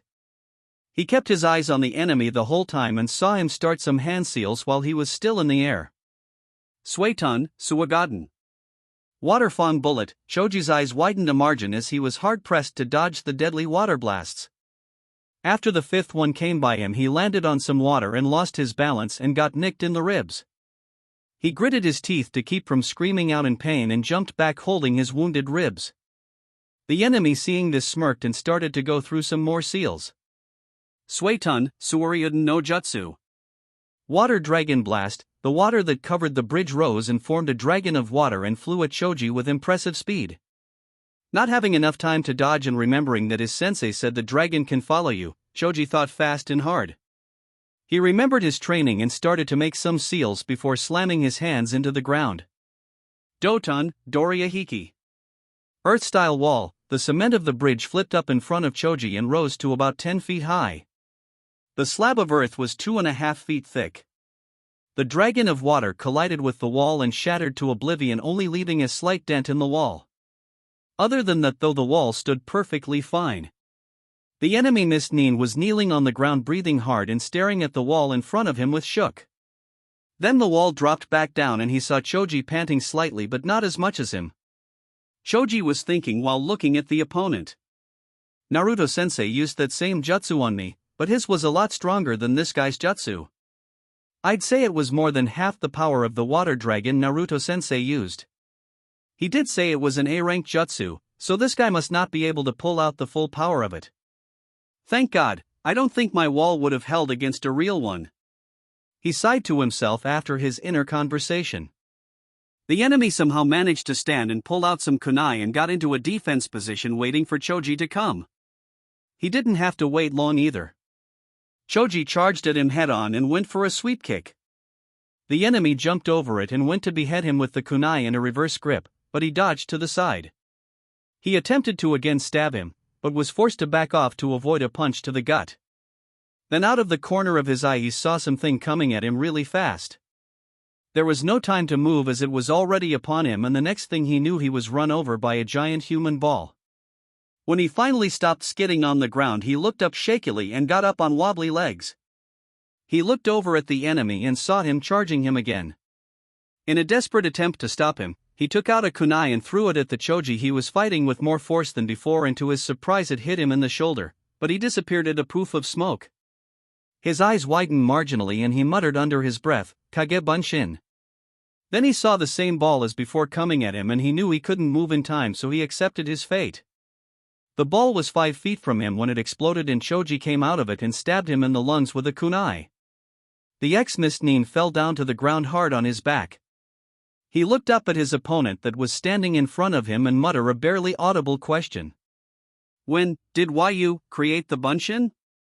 He coughed up some blood after he spoke the final word. Choji looked down at him with saddened eyes and spoke quietly also. "When the earth wall was up, I created a shadow clone to attack you. I stayed behind while you fought my clone." The dying man had a look of understanding in his eyes. I see." With that he went limp and his head fell to the side. He was dead. At the same time that Choji was fighting his opponent, Kiba and Akamaru were fighting their own opponent. They were currently attacking him at random intervals and it seemed to be working. The enemy was being hard-pressed to dodge and was coming out with small scratches here and there. Finally the man had enough and saw an opening to attack. He took it and slashed at Kiba, hitting him in the arm, leaving a 2-inch cut. It wasn't deep, but it would hurt like hell for a while. After getting hit, Kiba jumped back and called Akamaru over. Once they were together they nodded to each other. Kiba bent down on all fours and did some seals. Shikyaku no Jutsu. For legs, then Akamaru jumped onto his back. Jujin Bunshin. Beast human clone, Akamaru turned into an exact copy of Kiba. Kiba looked up at his partner and then at the enemy. "Let's go, Akamaru." With that both of them charged at the startled ex-Nin and engaged in battle. The enemy was stunned that there was this much difference to the speed after one jutsu. Unbeknownst to him though, Kiba had removed his weights when he bent down on all fours. Now his opponent was getting the snot beat out of him. He had many claw marks in him and it was only getting worse by the second. In an attempt to get away, he took out a smoke bomb and threw it on the ground. It gave him the cover he needed to get away for a few seconds. Kiba jumped back seeing the smoke and saw his partner land beside him also. They looked at the smoke and both seemed to grin again. "Let's finish this, Akamaru," Kiba said in a gruff voice. Gatsuga. Double piercing Fong, both Akamaru and Kiba started to spin like a tornado and shot off into the smoke. After a few seconds of searching they found their target was on the other side of the smokescreen and went to attack outside of it. When they came through the cloud of smoke, the ex-Nin's eyes widened some at seeing the tornadoes coming his way. He wasted no time in doing some seals. The water all around him seemed to rise up and form a thick barrier around him in a circle. When the Getsuga hit it, the water held strong and didn't let them through. Though they did penetrate a good 5 inches into it. Seeing their attack fail, both Kiba and Akamaru let the attack stop and jumped back to catch their breaths. After seeing the tornadoes stop, the water fell down and the man inside started to form some more seals as fast as he could. Suetun, Koka Suejin. Water spikes, the water around Kiba and Akamaru turned to spikes and flew at them. They did the smart thing and got the hell out of the way. The bad thing though was that they both jumped up and left themselves open. The enemy saw this and smirked. "Fools." He made some seals and looked at them evilly. Suetun, Swishoa. Water shockwave, the water around the ex-Nin gathered and shot off at the airborne duo. As it went along the bridge it gathered more water, making it bigger and stronger. Kiba saw it coming and could think of nothing to stop it. He saw Akamaru in front of him and knew he would get the brunt of the attack. "No, Akamaru!" He shouted and tried to reach him. Sadly he couldn't and Akamaru got hit first and shot at Kiba with enormous speed. Kiba grabbed his partner a millisecond before he was hit also. They both screamed in agony as they were hit and crashed into the ground, hard. After the attack died down, Kiba looked at his partner in his arms. He was motionless and he quickly checked his pulse. Kiba sighed in relief. Thank Kami-sama that you're alive, Akamaru. The dog whimpered pathetically in his arms. Don't worry, boy, I'll finish him somehow. Kiba got up on shaky legs and put his dog down and glared at his opponent. The enemy just smirked at him. I see I didn't put enough chakra into that last attack, it should have killed you. That just intensified Kiba's glare. You bastard, I'm going to kill you for hurting Akamaru. With that exclamation, he charged at the smirking enemy and tried to hit him in the face. The enemy just ducked and punched him in the shoulder. Kiba screamed out in pain and managed to kick him as he flew backwards in the gut. The enemy bent over coughing up some blood and glared at Kiba. Kiba meanwhile was picking himself off the ground. Damn it! I can't go on like this, at this rate, I'll lose. He thought in a panic. Suddenly he remembered a lesson with Naruto and his friends. Flashback. Ah! Why can't I hit you? That was Kiba shouting at Naruto, while he dodged his attacks like they were nothing. A few seconds of this and Naruto got bored and swatted him away with a punch to the face. Getting angry won't help you, Kiba. Naruto said in a calm voice with an air of wisdom. Shut up. Naruto could only shake his head at him. The next time Kiba charged him head-on, Naruto grabbed the hand that was going to punch him and flipped Kiba over him completely. Kiba landed on Hit's stomach and lost all breath in his lungs. The next thing he knew, Naruto was sitting on his back with a kunai at his neck. Kiba swallowed a lump in his throat seeing this. Kiba, are you going to listen to me now? Naruto asked in an overly too sweet voice. Hi. Was Kiba's shaking response. Akamaru was nudging Naruto in the leg. Naruto looked down and smiled sweetly at him. Don't worry, Akamaru, I won't kill him. He just needs a lesson taught to him, okay? The dog just whimpered a shaky nod at him. Naruto assumed this was an okay and turned back to the sweating Kiba. Kiba, listen to me right now. When a person gets angry in battle, it can only mean one thing and one thing only. He paused here and then continued. You or one of your comrades is going to die because of you. When in battle, emotions can make you not think rationally. I'm not saying that you should be a cold-hearted bastard or anything, but you have to keep your emotions in check. Getting angry will only make you lose focus, it won't help you at all. At this point Naruto removed the kunai and got off of him and offered a hand to Kiba. He took it and got up also. So, want to try again? Naruto said smiling at him. End flashback. Kiba shook his head to clear it and took a slow big breath. When he exhaled he was calm again. He looked at his opponent and thought of some ideas. He put his hands in the cross-hand sign, and 4 Kibas popped up beside him. Kage Bunshin no Jutsu. Shadow Clone. Guys, I want you to attack him head-on. I'm going to get him when his defense is down. The Shadow Clones looked at him and they each nodded before they charged in at the ex-Miss Nin. The said Nin watched him make the clones and decided to make some of his own. Nizu Bunshin no Jutsu. Water Clone, 2 clones rose up from the ground and charged into the 4 oncoming Kibas. They clashed and the 2 water clones managed to destroy 3 of the other clones before they were destroyed themselves. While his clones charged in, Kiba and the ex-Miss Nin were not standing by either. Kiba made some seals and held out his right and left hand to the side, where 2 balls of lightning formed. Once the attack was done he ran to the side and then at the enemy Nin that was making some seals of his own. Suetun, Suagaden. Water Fong Blast, he spit out 2 deadly-looking water bullets at the 2 charging clones that were left. They hit them dead center and destroyed them, leaving only smoke. Now where did the real one go? He looked around and then saw something out of the corner of his eye. He turned and saw Kiba with lightning in his hands. His eyes widened when he tossed the one in his left hand at him. The guy went to jump away when he felt a searing pain in his leg. He looked down and saw a kunai in the back of his leg. He looked back and saw a grinning Choji looking at him. He turned his head just in time to see the lightning ball hit him in the chest. He screamed out in pain and his body froze. What? That attack stunned me.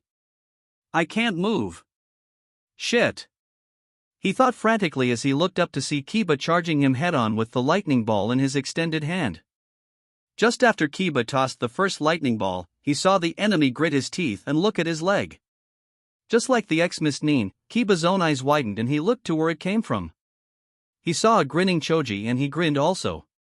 This is what you get for facing a Konoha ninja, Kiba said before he thrust his hand into the enemy's chest, just where the heart should be. The enemy didn't even get to scream before his heart exploded from the inside. The man coughed up a huge amount of blood and fell over dead, his body still convulsing from the huge amounts of electricity running through him. Choji went up to his friend and put a hand on his shoulder. Come on Kiba, we have to help Shikamaru now. Hi.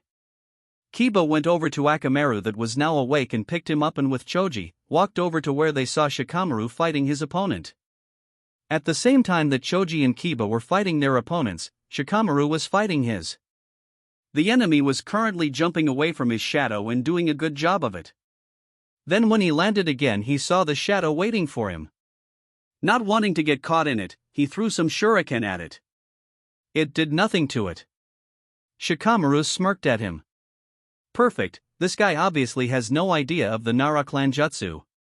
He would have continued to think and ponder on his opponent, but then he saw some shuriken coming his way and had to dodge to the side to avoid them. He cursed silently at himself for getting distracted and losing his target. Said target was looking at his opponent questionably until a look of understanding came across his face. I see. Shikamaru frowned at this. You use your own shadow as a way to attack your opponent. Not only that, but when your opponent gets caught he will have something happen to him. Impressive attack kid, but it won't work on me again. Shikamaru's frown deepened some. Damn, now he knows what my attack does, at least somewhat anyways. Still, now he knows not to touch it at all. This just got more complicated. He thought. How troublesome. The enemy saw him thinking and decided to attack at that moment. He charged in at his opponent and went to hit him in the stomach, but he jumped to the side. Not giving up, he went for another attack, this time a kick to the ribs. Again the kid dodged, but this time he backed off a couple feet. Damn, I'll have to thank Naruto for making me run those extra laps after this. I would have never been able to dodge those if it wasn't for all the running. Now to make it even more in my advantage. Shikamaru thought as he bent down to his ankles and removed his weights, then standing and removing the weights on his wrists next. Each one fell to the ground with a crunch. Shikamaru stretched and looked at his opponent. Much better. Now let's continue please. To get his point across he took out two kunai and put them in a reverse grip so the blade was pointing outward. The enemy narrowed his eyes and then smirked. So you had weights on? Good, this will make things much more interesting. With that he pulled out his own weapon. It was a staff that was attached to his back before. It was 5 feet long and had blades at the end of both sides. The enemy charged in at the prone Shikamaru and went to stab him with a forward thrust if it wasn't for the kunai that deflected it to the side. Taking the defense in stride he continued on. He twirled the staff around and went to hit him with the other side, but that was blocked with a kunai also. I'm not good in close combat, I have to get him away. Shikamaru thought as he pushed the staff back and tossed one of his kunai at the man. He dodged and went to stab the retreating genin when it was blocked again by a kunai. The force of the push sent Shikamaru skidding back on the ground. He's strong. Using his brain, Shikamaru went through several strategies before he settled on one. Putting his kunai away he formed a seal. Kage Bunshin no Jutsu. 2 Shikamarus popped up beside him and both ran to the sides of the man. They each pulled out a handful of kunai each and threw them at the enemy nin. Seeing no way to directly avoid the attack he put his staff away and formed some quick seals. Suiton, Suijin Hiki. A water wall formed around him and stopped the kunai dead in their tracks. After all the kunai hit, he let the barrier fall and had to immediately jump back to avoid the incoming shadow. As he was jumping back he saw one of the Kage Bunshin come at him. He grabbed his staff from his back and killed the Bunshin with one of the pointed ends. It poofed out of existence instantly. Just as the Bunshin disappeared, he heard some thuds behind him and saw a few shuriken embedded into the ground. He grabbed his staff and stuck one end into the ground and used it as leverage to pole vault himself over the shrunken. When he landed, he took off at a run for the one that did it. He reached Shikamaru and swung his staff at him. He ducked under it and punched him in the gut. He bent over slightly, coughing up saliva, and brought the other end of his staff around to slash at the crouching Shikamaru. It hit, and again he poofed into oblivion. Another shadow clone. He growled out and looked around for the real one. He couldn't find him. The mist was too thick to see anything for more than 20 feet. He was obviously out further than that. Then he heard the air being cut and turned in time to deflect 2 kunai that were aimed for his chest. "Come out, you coward, and fight," he said angrily. He got no response. Shikamaru heard him yell at him and had to repress a smirk. This silent thing is really working out. If I see Zabuza before he dies, I'll have to thank him for the mist and the idea for using it to hide in, he thought as he circled his enemy. The ex-Mist Nin was in a defensive stance waiting for him to attack. Every few seconds he moved a little forward to try and find his opponent, and every time he did this he got some shuriken or kunai thrown at him. How is he doing this? He's moving around the mist so fast and not making a sound. This is Jounin level stealth. Unknown to him though, Shikamaru wasn't using stealth skills. No, he was using Shadow Clone to attack him. Just a little longer. My clones are keeping him busy and slowly moving him this way with his back turned to me.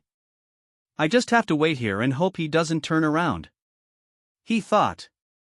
It was now a full 5 minutes of dodging the attacks and he was starting to get sick of it. Come out now. Stop playing around and fight me. This time he got his wish. 3 clones came at him. 1 on each side and 1 from the front. The ex-Mist Nin jumped back when he had to avoid another shuriken from his front.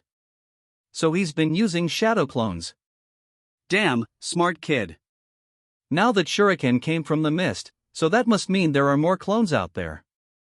I have to get rid of these ones first, and fast. The fist clone that reached him was on his left. It pulled out some shuriken and launched them at him. He jumped sideways and swung his staff at him. The clone sidestepped also and took out a kunai. He thrust it at the Mist Nin, who blocked with his staff rod. He pushed upwards, obviously showing his superior strength to the clone. He would have destroyed it there and then if he didn't have to jump back from a kunai aimed for his head. The 2 other clones have arrived. The man was now hard-pressed to dodge and block. Every time he got an opening he would be forced to dodge or block again because of kunai or shuriken came from the mist that surrounded him. The man was losing energy fast and he knew it. Shit. I'm being pushed back and I can't get to the real one. Dodging another attack, he jumped back and heard a voice about 8 feet behind him. Futon, Renkuden.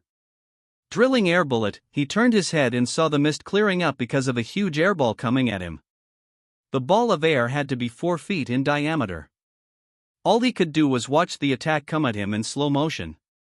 The ball of air was twisting the mist around it and forming a sort of slow tornado.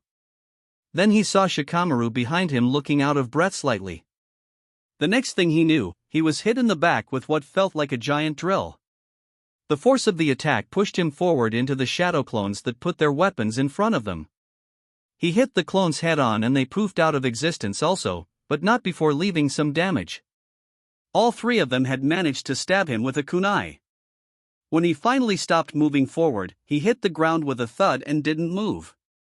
There was a pool of blood forming around him where he lay motionless. Shikamaru himself just stayed standing where he let his attack loss, looking at his dead opponent.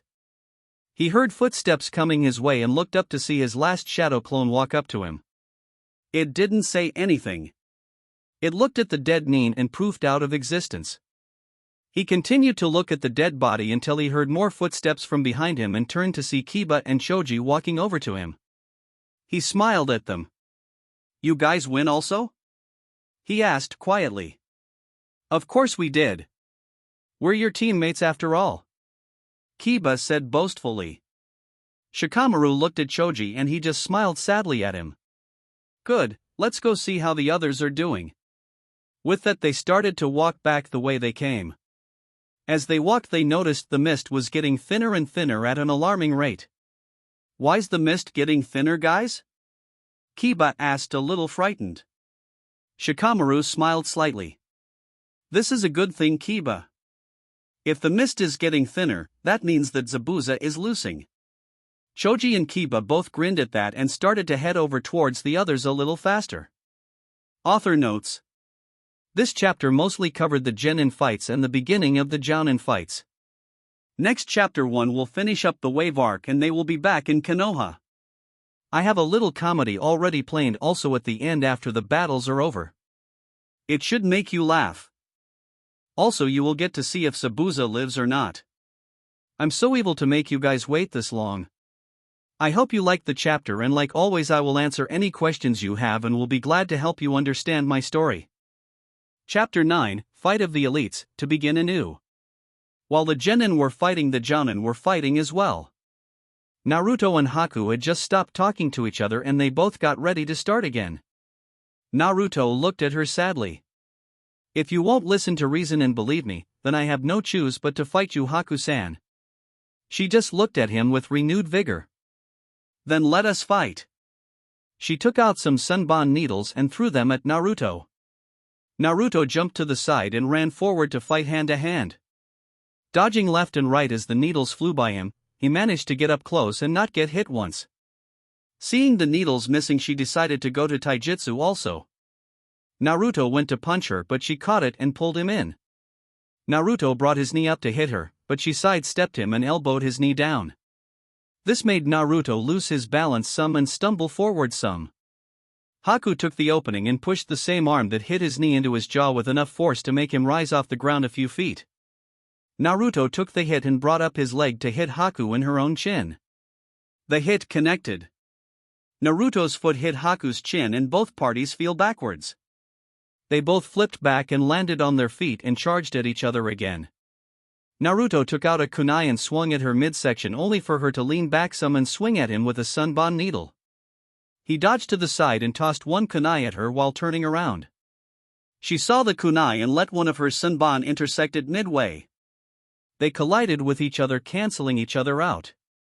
Naruto swung his remaining kunai in his right hand at Haku and she parried with her own sunbon. Haku went to knee Naruto when he put his left hand down to stop it. With her right hand she started to make some one-handed seals. Naruto's eyes widened. One-handed seals? Impossible. He thought as he tried to push off her. Sensatsu Suisho. 1,000 flying water needles of death. The water around them rose up and formed into 1,000 sunbon needles that floated there and then flew at Naruto with amazing speed. Naruto's eyes widened more and he put some chakra into his left arm, holding her knee and pushed down on it. The extra strength from the chakra allowed Naruto to push her back and then he focused chakra into his feet and jumped into the air backwards to avoid becoming a pin cushion. While in the air he made some hand seals and put his hands to his mouth. Katan, Karyuden. Fire dragon missile. Out of his mouth a huge dragon roared and flew at the stunned Haku. She went through her own seals and put up a hasty defense. Suiton, Suijin Hiki. Water encampment wall. Water surrounded her and blocked the fire from killing her. The two attacks collided and made some superheated steam form around them. They both jumped back to get away from being burned. Naruto saw the superheated mist and had an idea. Forming some quick seals, he whispered the jutsu. Katan, Kasumi Enbu no Jutsu. Covering mist, he drew in a big breath and blew it out. A mist like fire came out and collided with the superheated mist, making it even stronger. On the other side of the mist, Haku was waiting for the superheated mist to clear. When she saw it start to come her way, her eyes nearly came out of their sockets. Thinking fast, she made some hand seals. An ice-like rectangle formed in front of her. It started at the ground and made its way up until it was a rectangular ice shield. It was only about a half-inch thick, but it was 3 feet wide and 6 feet tall. Haku stood behind the mirror and put her hands on it. She waited for the mist of fire to come and she didn't have to wait long. When it hit, it shook the ice shield a little, but it held strong. She stood there and could see the mist and the heat all around her going around the mirror. When it stopped, she let out a breath she didn't know she was holding inside. Naruto watched as the mist of fire went at her and waited patiently for it to clear up. When he did, he was surprised to see a mirror of some sort where Haku was supposed to be. The ground all around it was scorched and burnt, but the mirror looked fine. Then Haku came from around it and looked him straight in the eye before she spoke. "Impressive jutsu there, Naruto-san. Good thing I have my own jutsu though." Naruto looked at her and then at the mirror questionably.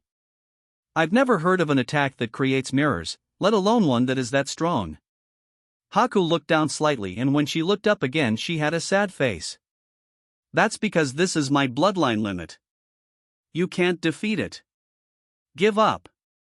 Naruto was startled and it showed in his face. "Bloodline. I see.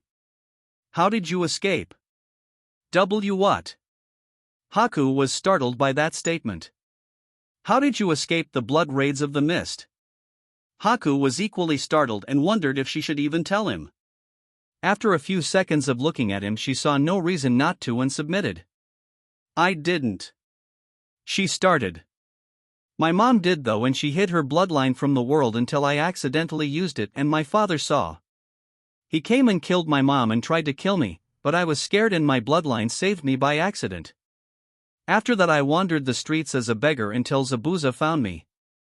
I've been with him ever since." Her voice was very solemn and sad. While she was telling him this, she was having an inner battle. "Why am I telling him this? It is none of his business, I should just kill him and get it over with." Then another part of her spoke. "But he just wants to help me out, I should accept his offer to go to Konoha." She thought. Then she shook her head, clearing it of all those thoughts.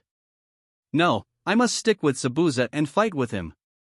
Naruto was watching the emotions go through her facial features. He saw first sadness, then fright, then hope, then more sadness, and finally resolve when she looked back at him. "I'm sorry, Naruto-kun." "Kun, where did that come from?" They both thought at the same time.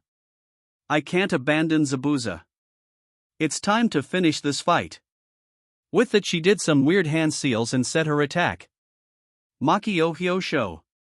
Demonic ice mirrors. The mirror beside her thickened and then Naruto heard some ice forming behind him. He swirled around and saw the same mirror of ice in front of him form there. The mirror in front of him was about 7 feet away, the one behind him was another 7 feet away. Naruto looked forward again and saw Haku back up into the mirror. She just went into that mirror. "What the hell?" was his thought at that moment. "I'm sorry I have to do this, Naruto-san, but you have left me no choose." With it she disappeared from the mirror in front of him and Naruto barely saw a blur of movement, and the next thing he knew he was stabbed in the leg with a sunbon. Shit! She moved so fast. He looked around for her and then looked behind him and saw her in that ice mirror. He started to make some seals when he was suddenly hit again. This time it felt like a fist hit him in the chest. He felt the hit but couldn't see it. He flew backward about 3 feet until he regained his balance and came to a stop.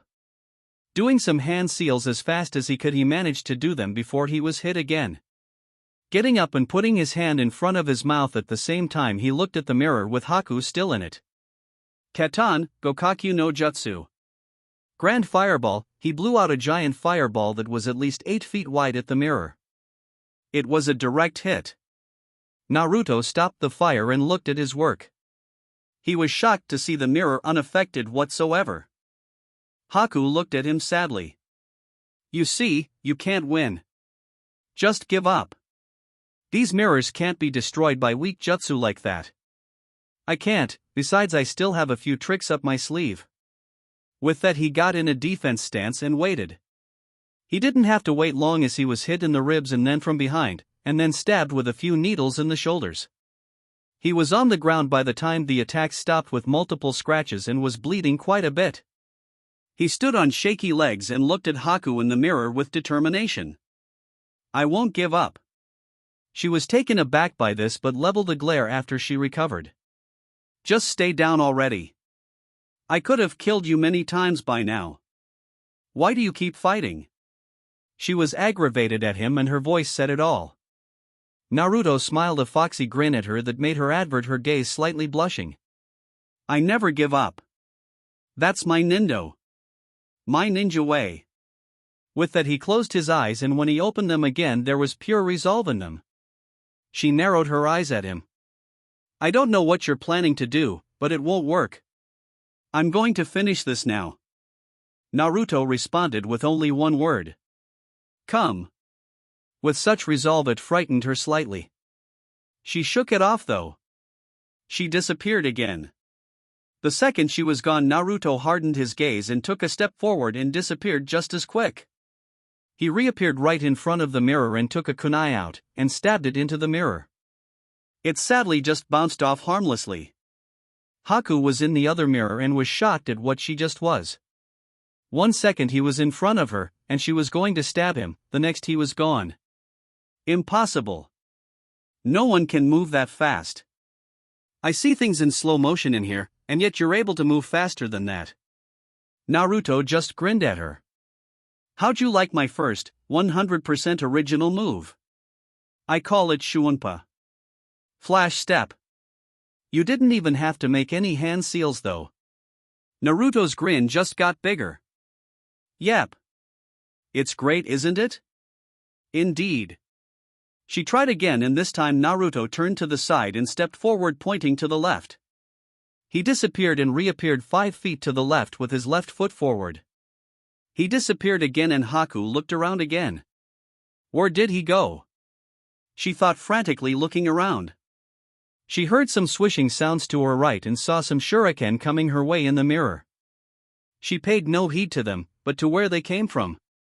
She stared intently in that direction. Big mistake. Then out of the corner of her eye, she saw Naruto coming at her from behind with a hand that held some fire. She had heard from Zabuza that this attack was S rank, and she quickly jumped to her other mirror just before the hand of fire broke right through her mirror like it was nothing. Kaizuki. Fireblade, she heard him say in the other mirror. I have to stop him before he gets to this mirror. She thought frantically. She threw some sunbon needles at him, which hit his arm. It stopped the attack, but he took another step forward and disappeared. He reappeared a foot in front of her mirror. Her eyes widened and he went through some seals as fast as he could. Katan, Karyo Enden.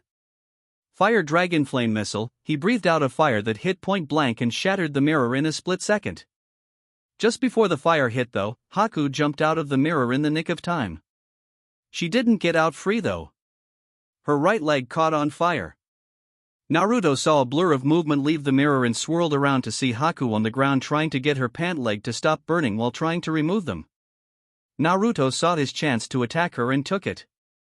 I don't want to kill her. He thought while making some seals, and keeping that thought in mind he used a water jutsu. Suiton, Daibaku no Jutsu. Huge explosion. Haku looked up, hearing a soft jutsu name murmured, and saw the water from the side of the bridge rise up and form a spiral vortex in front of Naruto and come at her. Her eyes widened in fear, recognizing the attack, and didn't have time to form the right seals for a proper defense. The blast hit her head on and she was taken away by the attack. She never noticed the water put out her leg or the fact that it wasn't as big as it normally was. At the same time that Naruto and Haku started their fight, Kakashi and Zabuza did likewise. Come on Kakashi, you've faced harder opponents than this before. Indeed he has, but he's having trouble keeping up. Damn it! Did not being on active duty in Umbu really dull my skills this much?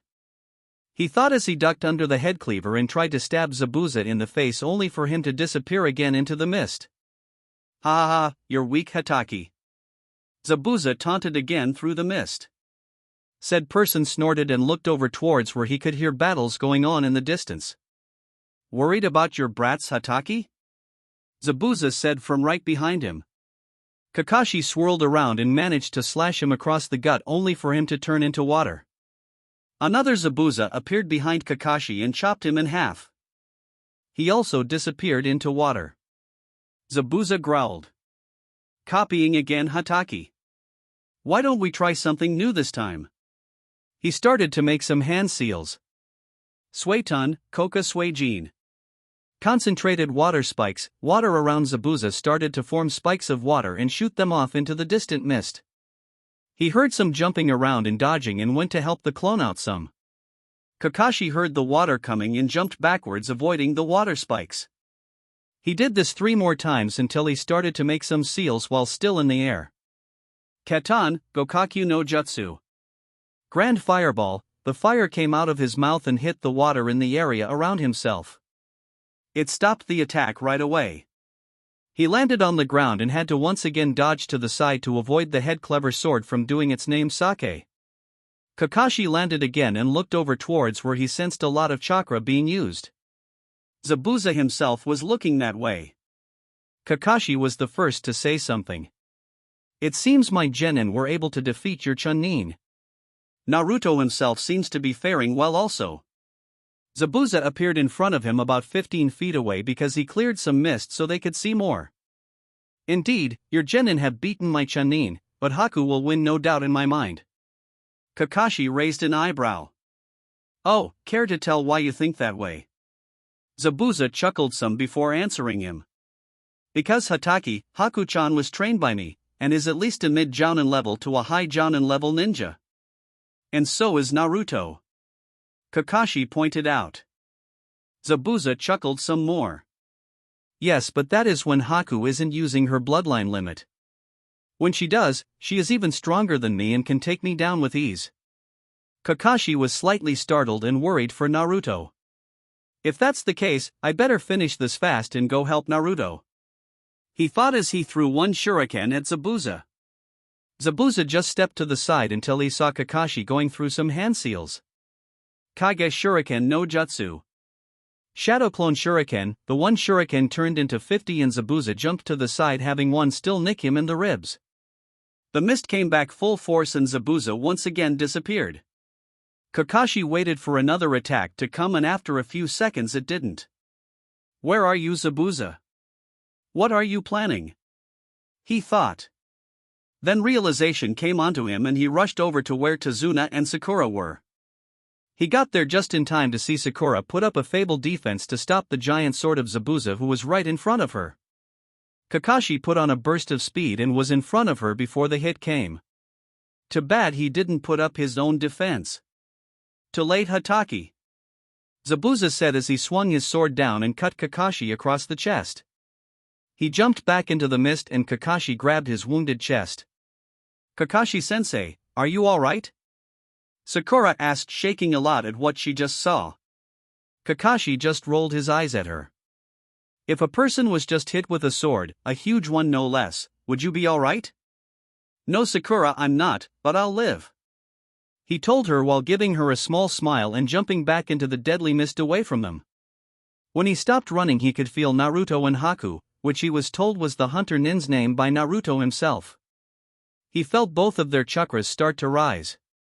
They were getting serious. Sensing them get serious, he did the same thing. He popped open one of the pouches on his vest and took out a scroll, and unraveled it while talking to Zabuza, which he was sure was around him somewhere. We're both busy people, Zabuza, so let's finish this in the next move. While he was talking, he swiped his thumb across his wound on his chest, getting blood on it. He smeared the bloody appendage onto the length of the scroll and it seemed to wrap itself back up once it reached a certain point.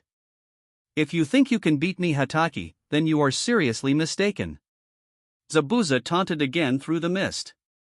Kakashi ignored him and went through some seals with his hands still holding the scroll while he did it. Then he finished and slammed the scroll onto the ground. Kuchios, Doton, Tsuga no Jutsu. Summoning, Earth Release, Tracking Fong, the ground underneath the scroll had lines of kanji spread out along the ground in a web-like manner. As soon as it started though, it was over and Kakashi stood up. I don't know what jutsu you just used, but it won't work if you can't find me. Zabuza taunted again, only to eat his own words as the ground underneath him cracked. He looked down just in time to see 5 dogs jump out of the ground and attack him. 2 on each limb and 1 on his shoulder. He cried out in pain. The scream was music to Kakashi's ears. Now what were you saying about not being able to find you? Kakashi asked, turning to face Zabuza, seeing the mist clear up a lot. Finally the mist is clearing up. he stated matter-of-factly. Zabuza growled. How did you find me? Kakashi looked over at him. Did you really think I would let you hit me with your sword on purpose? No, I let you get me.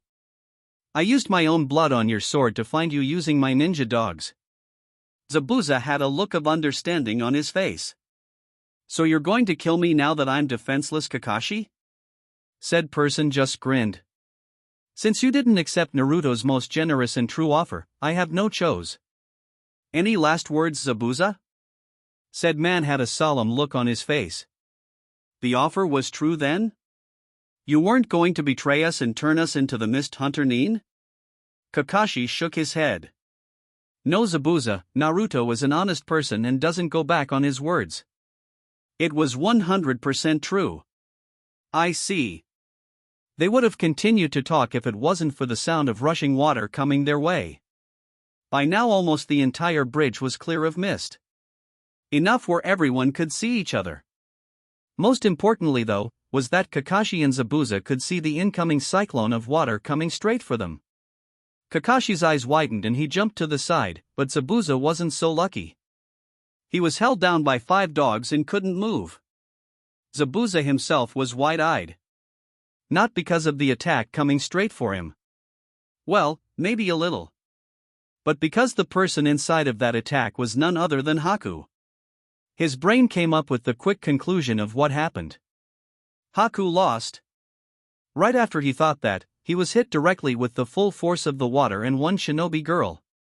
The dogs poofed out of existence the second the attack hit, but Zabuza wasn't so lucky. He went fly with the attack and Haku for a good 30 feet before they stopped. Zabuza held onto Haku's body as they skidded across the surface of the bridge. When Kakashi jumped out of the way, he looked to where the attack came from and saw none other than Naruto himself that performed the attack. When he landed, Naruto jogged up to him looking as exhausted as Kakashi was. They stood there looking at the fallen enemy. I see you won, Naruto.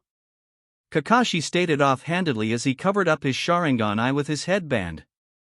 Hi, though I didn't kill her. Kakashi raised an eyebrow at him silently asking why. Naruto saw this and decided to elaborate. She didn't want to fight me, but Zabuza told her to. They go way back and I just couldn't do it. Kakashi accepted this answer and looked at the approaching Genin. Naruto did the same. He saw all his and Kakashi's Genin looking worse for wear but nonetheless alive. It seems our Genin won also. Kakashi stated again. Hi, though they all look ready to collapse. Kakashi could only smile at him and his Genin team. On the other side of the bridge, Zabuza was lying on his back with Haku beside him a few feet away. He looked at her frightened. No. Haku, please be alive. He thought frantically. He got up after a few seconds and walked over to Haku in a hurry. He bent down and checked her pulse. Thank Kami-sama you're alive, Haku-chan. I would never forgive myself if you died. He said to himself quietly. Unfortunately for him, Haku woke up at that time and smiled kindly up at him. She gurgled a little water before spiting it out and said quietly.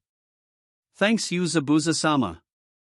Zabuza himself was surprised she was awake and smiled lightly at her. No problem, kid. And call me Zabuza-san or just Zabuza, please. In an equally quiet voice as before she replied, Hi Zabuza. That's when Zabuza heard footsteps behind him and looked behind himself to see Naruto and Kakashi walking over to them. Zabuza got up and picked up his sword and got into a defense stance. Naruto and Kakashi stopped and Naruto held up his hand saying stop. Whoa, Zabuza, I have no intention of finishing you off, unless you attack us first. Zabuza looked him in the eye and still wouldn't get out of the defense stance until he felt something tug at his pant leg. He looked down and saw it was Haku. She shook her head, saying no. He could have killed me with that last attack, Zabuza, but he didn't, he held back. Please stop fighting. I don't want to be a missing Nin anymore, please. Her voice was sad and begging and her eyes were starting to water up. Zabuza looked at her and his eyes softened. All right, Haku-chan. We'll stop. Her eyes looked more grateful than he had seen them in a very long time. He could only smile slightly at her. Kakashi and Naruto themselves could only look on with their own smiles also. That was until they heard the sound of a cane being taped on the ground. Everyone present looked over to the source and saw a short man with a business suit on with a cane standing there with a small army of samurai, thugs, and bandits behind him. Well, look what we have here. The little demon got his butt kicked by a bunch of brats. The short man with the cane said way too smugly. Zabuza narrowed his eyes at him. What are you doing here, Gato? This wasn't part of the deal we made, he said in an angry voice. The now identified Gato smirked. Deal? If I remember right, our deal was for you to kill the old man. You have yet to do so, Zabuza-kun. Zabuza growled at him. Seeing this just made Gato grin even more, showing how evil he truly was. Since you haven't kept your part of the deal, then I was forced to use some other methods to make sure the old man will die. Taking a breath, he continued. You see, Zabuza-kun, said man growled even more, you are rather expensive, and once done with you, it's hard to get rid of you. I can't just go around and kill ninja from villages because then they would be after my head. So I just hired an army of thugs and samurai to finish you off. They are loyal and do what I ask. They may be more expensive, but they are worth it to see you die. By the end of his little speech, Zabuza was ready to go in and kill him. The only thing stopping him was Haku that still had a hold of his pant leg. Haku, let me go.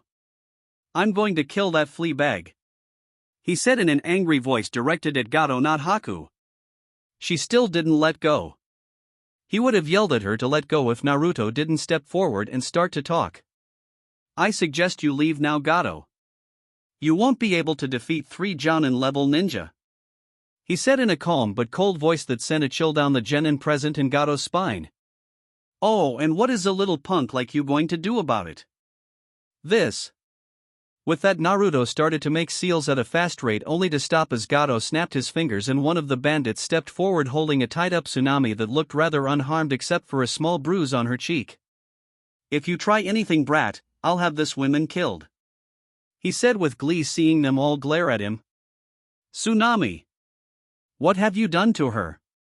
Tazuna yelled as he started to run at the group, only to be grabbed by Kakashi and held in place. He struggled but to no avail. Let me go. I have to help her, he yelled at the person restraining him. I can't do that, Tazuna. If I let you go, you'll only get yourself and possibly your daughter killed also, Kakashi said in a calm manner, never taking his eyes off the army of enemies. That seemed to calm him down enough for him to stop struggling. Kakashi looked down at him and let him go. He stumbled a little before turning to the ninja present. Aren't you going to save her? That's what I paid you for. Go and help her, he yelled as he had tears coming from his eyes. Before they could respond, they heard laughter coming from Gato. Ha ha, don't make me laugh so hard. You guys are weak. You will all die here today. With that exclamation, the army cheered of approval. Now the genin were standing right beside the Jounin and looking at them for answers. What are we going to do, sensei? Sakura asked, truly worried for once. He just shook his head. I don't know. None of us are fast enough to travel that amount of distance before any one of the bandits can kill her. Please, you have to try, Tazuna said in desperation. Naruto-kun, you can do it. I've never seen someone move as fast as you did when we fought. Everyone looked over to see that it was Haku that said it. Naruto-kun? Where did that come from? Again? Were the thoughts of Kakashi, Zabuza, Naruto, and Haku respectively. Deciding to question her later about this new affection for the blonde, Zabuza turned his head to Naruto. What's she talking about, boy? Gritting his teeth slightly, he addressed the question asked. Stop calling me boy for one. Secondly, it's my new technique. It allows me to move at abnormally high speeds. Kakashi looked startled slightly. Do you mean? Naruto cut him off. No, it's not my bloodline, it's a technique I developed myself to look and act like my bloodline. The problem is I haven't mastered it yet. The others looked dejected slightly. Can you do it? Kakashi asked anyways. Naruto looked at the army and seemed to be judging something in his head. After a few seconds he turned his head to the others. I think so, but it will be close. Let's hope they don't have good reaction speed. Kakashi and Zabuza seemed to nod. The genin looked at each other and then at the Jounin. Shikamaru asked their group question. What do you want us to do? The others looked startled for a second, seemingly forgotten about them. Kakashi turned to them fully. You are to stay here and protect Tazuna. Sasuke was about to protest when Kakashi budged in before he could. I don't care what you think, Sasuke. You guys are staying here. You are too exhausted and would only get in the way if you tried to help out now. His voice had the tone of finality in it and no one seemed to be able to argue with him. He turned back towards the army. What are you fools arguing about over there? Gato yelled at them. Anytime, Uzumaki. Zabuza said, getting impatient. They're getting edgy. Kakashi said. Naruto just nodded. When I start to move, you guys follow immediately after me. After I do this technique from such a long range and in short bursts, I will have utterly exhausted my chakra to near nothing and need you guys there to help me out. Hi. They both said at the same time. Enough of your little conversation. Get ready, guys. Gato said to the group of bandits that cheered and drew their weapons. Gato started only to be stopped as he saw the Jounin ninja each charge at him. When Gato said get ready guys, Naruto started to gather the remnants of his chakra. The others around him could feel him gathering it because of the large amounts being gathered. Then they just barely heard Naruto say it in a harsh whisper, Shuinpa. With that, Naruto took a step forward using his right foot, and when it hit the ground, Naruto seemed to disappear completely and reappear 10 feet in front of them with the same foot on the ground. He took another step, this time with his left foot, and was another 10 feet ahead. By this time Kakashi and Zabuza were only taking their second step 16 feet behind him. Naruto took 5 more steps, making it right in front of the startled army and in front of the one holding Tsunami. By the time Naruto had taken 7 steps and covered 70 feet in less than 2 seconds, Kakashi and Zabuza were taking their 7th step and had their eyes bugging out of their sockets like everyone else. They all shared one thought at that time. Holy shit, that was fast. CK Gato finished his statement just when Naruto was in front of the army. Naruto appeared in front of them on his right foot and pushed off the ground, and kneed the person holding Tsunami in the head, pushing his nose into his brain, killing him almost instantly. Naruto pushed off him and pushed his legs to the side, kicking the 2 closest people away and leaving some very big bruises. Before the startled Tsunami could hit the ground though, Naruto grabbed her by the waist and jumped backwards 4 times, letting Kakashi and Zabuza shoot past them toward the army of bandits. Naruto landed by Tazuna and the other genin and put her down. Then before anyone could say anything he fell to one of his knees and started to pant extremely hard. Kakashi and Zabuza at this time were slicing away at the army of bandits. Gato was trying to run to the back to get away, but before he could even get to the back, Zabuza appeared in front of him. Where do you think you're going, Gato? Gato backed away from him and all he could see was a devil looking at him. Before he got 1 foot he found his head missing and his body falling to the ground dead. Kakashi appeared beside him and they walked through the crowd of people that separated for them. They walked over towards the others and turned around once there. Zabuza grinned at them viciously. Anyone else want a piece of us? They seemed to shake in fear until one of them spoke up. It's only 2 men. We can take them. That settled their fears and they cheered until an arrow lodged itself into the ground in front of them. They looked over and saw it was Inari who shot it. He looked slightly beat up with a bruised cheek and dirty clothes, but nonetheless alive and standing. If you're going to fight them, you're going to have to fight us too. The crowd of villagers armed to the bone with various makeshift weapons cheered behind him. The bandits did the smart thing and ran for their pathetic lives. The crowd cheered and Inari ran over to his mom and started to cry in her arms. The others smiled at them until they saw the crowd moving towards Haku and Zabuza. Naruto stood on shaky legs and moved in front of them, blocking their path. Move, ninja! They are the enemy! One of them shouted. Naruto didn't even flinch at all to the shout. He just shook his head no and said in a quiet voice. They are allies now. They helped kill Gato and his men. Leave them be. The crowd looked untrustworthy of his words. If Naruto Onaizen says they're okay, then they're okay. Inari said, defending his big brother figure. The crowd of people accepted this and stood down but were still on guard. Seeing this, Zabuza picked up Haku bridal style and walked over to Naruto, who was resting against the side of the bridge. We'll be seeing you soon, kid. Take care. Naruto looked up from where he was resting and saw Zabuza and Haku. Where will you be going? Zabuza just shrugged. Don't know, but we're not welcome here right now. It would be better if we stayed clear of the bridge in town for now. I see, then take care of Haku-san for me, will ya? He asked weakly. Said girl started to blush. Zabuza saw this and grinned. I'll keep your new girlfriend safe, don't worry. Before Naruto could respond, Zabuza disappeared in a swirl of mist. Kakashi was standing nearby and couldn't help but grin. So, you got a girlfriend, I hear. He said innocently. Naruto's face turned beet red before he looked away, finding the other end of the bridge very interesting. Shut up. I consider her just a friend. He said in his defense haughtily. Kakashi just grinned again. Right. I wonder what the NFC, Naruto fan club, will think about this? He said off-handedly. Naruto paled and turned his head so fast Kakashi wondered if he got whiplash. You wouldn't dare. It took me forever to get them to stop stalking me all the time. Why shouldn't I? Naruto got up and ran after the running away Kakashi, seemingly forgetting about his injuries and exhaustion for the moment. While running, Naruto was yelling profanities at him. If you do, I'll burn every one of your Ika Paradise books. Kakashi looked horrified. You wouldn't.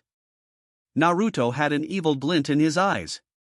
Even if my sensei writes them, I'll still be happy to destroy them. No. You won't get your hands on my precious. Kakashi yelled as he ran at his full ninja speed straight off the bridge. Naruto stopped where he was, seeing as he couldn't keep up right now. He, along with everyone else, had sweat dropped. My precious? Was the common thought. Weird. 2 weeks later the bridge was complete and everyone from town was standing in front of it with the ninja from Konoha in front of them. I still don't know where you went for 2 days, Kakashi-sensei. Sakura yelled at him. Said man just rubbed his neck while his other rubbed his pouch. I got lost on the road of life. Everyone, their sweat dropped. Liar. Sakura yelled, making some people's ears ring. Can you please keep it down, Pinky? You might make some people deaf with that voice of yours. Sai said while he was rubbing his ears along with Kiba, Akamaru, and Naruto. I am not loud. She yelled just as loud again. Before any of us go deaf, we should probably be leaving. Kakashi said, only to receive a death glare from Sakura. Tazuna stepped forward. Thank you so much again, guys. You have no idea how much you helped us out here. There is no way we can ever repay you. Well, you could always pay for the A-rank mission when you get the money. Kakashi said half-heartedly again. The old man chuckled. I suppose we could. Then Inari moved to the front and looked at Naruto. Naruto Onaizen, will you ever come visit? Naruto looked down at him and smiled. You can count on it, Inari. He said, giving him the thumbs up. Inari started to tear up and tried to hide it. Naruto just smiled at him. It's okay to cry when you're happy, Inari. I'm not crying. He said heatedly, but you could tell he was. I'll be strong like you are. I'll make my dad proud. Naruto just smiled at him. I'm sure you will, Inari. With that they said their final partings, turned around and walked across the bridge waving goodbye. They were the very first people to cross the new bridge. Back with the villagers, Tazuna stopped waving. We still haven't named the bridge yet. You're right. Some in the crowd said. What should we name it? Another asked. How about the Super Tazuna Bridge? Tazuna said only to get hit over the head by his daughter. Get over yourself, she said, crossing her arms over her chest. Sorry, he said, rubbing his head. There was a few other names tossed around until Inari spoke up. Why not call it the Great Naruto Bridge? There was silence for a few seconds until they all cheered in agreement. Then the name of the bridge will be the Great Naruto Bridge, named after Namikaze Uzumaki Naruto for saving this country from Gato, saving tsunami, and helping Inari grow strong. There was another cheer for the name of the bridge after he said that. With the others, it had been a couple of hours and they were nearing the border of water and fire when suddenly Zabuza and Haku appeared in front of them. The others stopped what they were talking about and got ready for anything. Naruto stepped forward. I see you two healed well. As did you, Naruto, Zabuza said in return. After a few seconds of awkward silence, he addressed the issue for their meeting. Does that offer of yours still stand? Hi, it does. Are you planning to join Konoha as a leaf ninja, Zabuza-san, Haku-san? Naruto asked while raising his eyebrow. Hi, was his short reply. Naruto looked over at Haku. And you, Haku-san? I will join also, Naruto-ke-san, she said, catching herself and blushing in embarrassment. Zabuza grinned at her, as did Kakashi with Naruto. Kakashi stepped forward then. Well, since we're all heading the same way, let's go. Zabuza and Kakashi walked beside each other, while the genin stuck together, and Naruto and Haku talked to each other. After a while, Kakashi and Zabuza moved back and stepped beside Naruto and Haku, so that Kakashi was beside Naruto, and Zabuza beside Haku. Kakashi started off. So you two, what you talking about? Naruto looked at him weirdly and shrugged. Nothing much, why? Oh, no reason, just wanted to know. He trailed off here. Naruto and Haku looked at them questionably. Then Zabuza spoke. He wanted to know if you two were boyfriend and girlfriend yet? He asked bluntly. He got the result he wanted. Naruto and Haku both turned red and turned to each other, and it only made it worse. Naruto spun on Kakashi. Your books are mine, he yelled as he pulled out a kunai. Kakashi's eyes widened so much that they looked like they would pop out. He ran away screaming, You'll never hurt my precious. Haku spun on Zabuza and smiled sweetly at him. Zabuza. Zabuza paled seeing that face. Shit.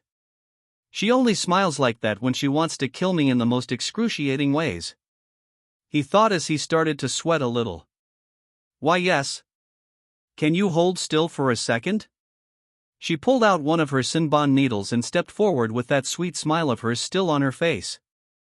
All color in Zabuza's face was gone by now. He did the smart thing. He ran like a girl. Haku ran after him saying things like it wouldn't hurt and she only wanted to see if he was okay. They're supposed to be elite jounin too, Shoji said to the others, seeing the looks on their faces.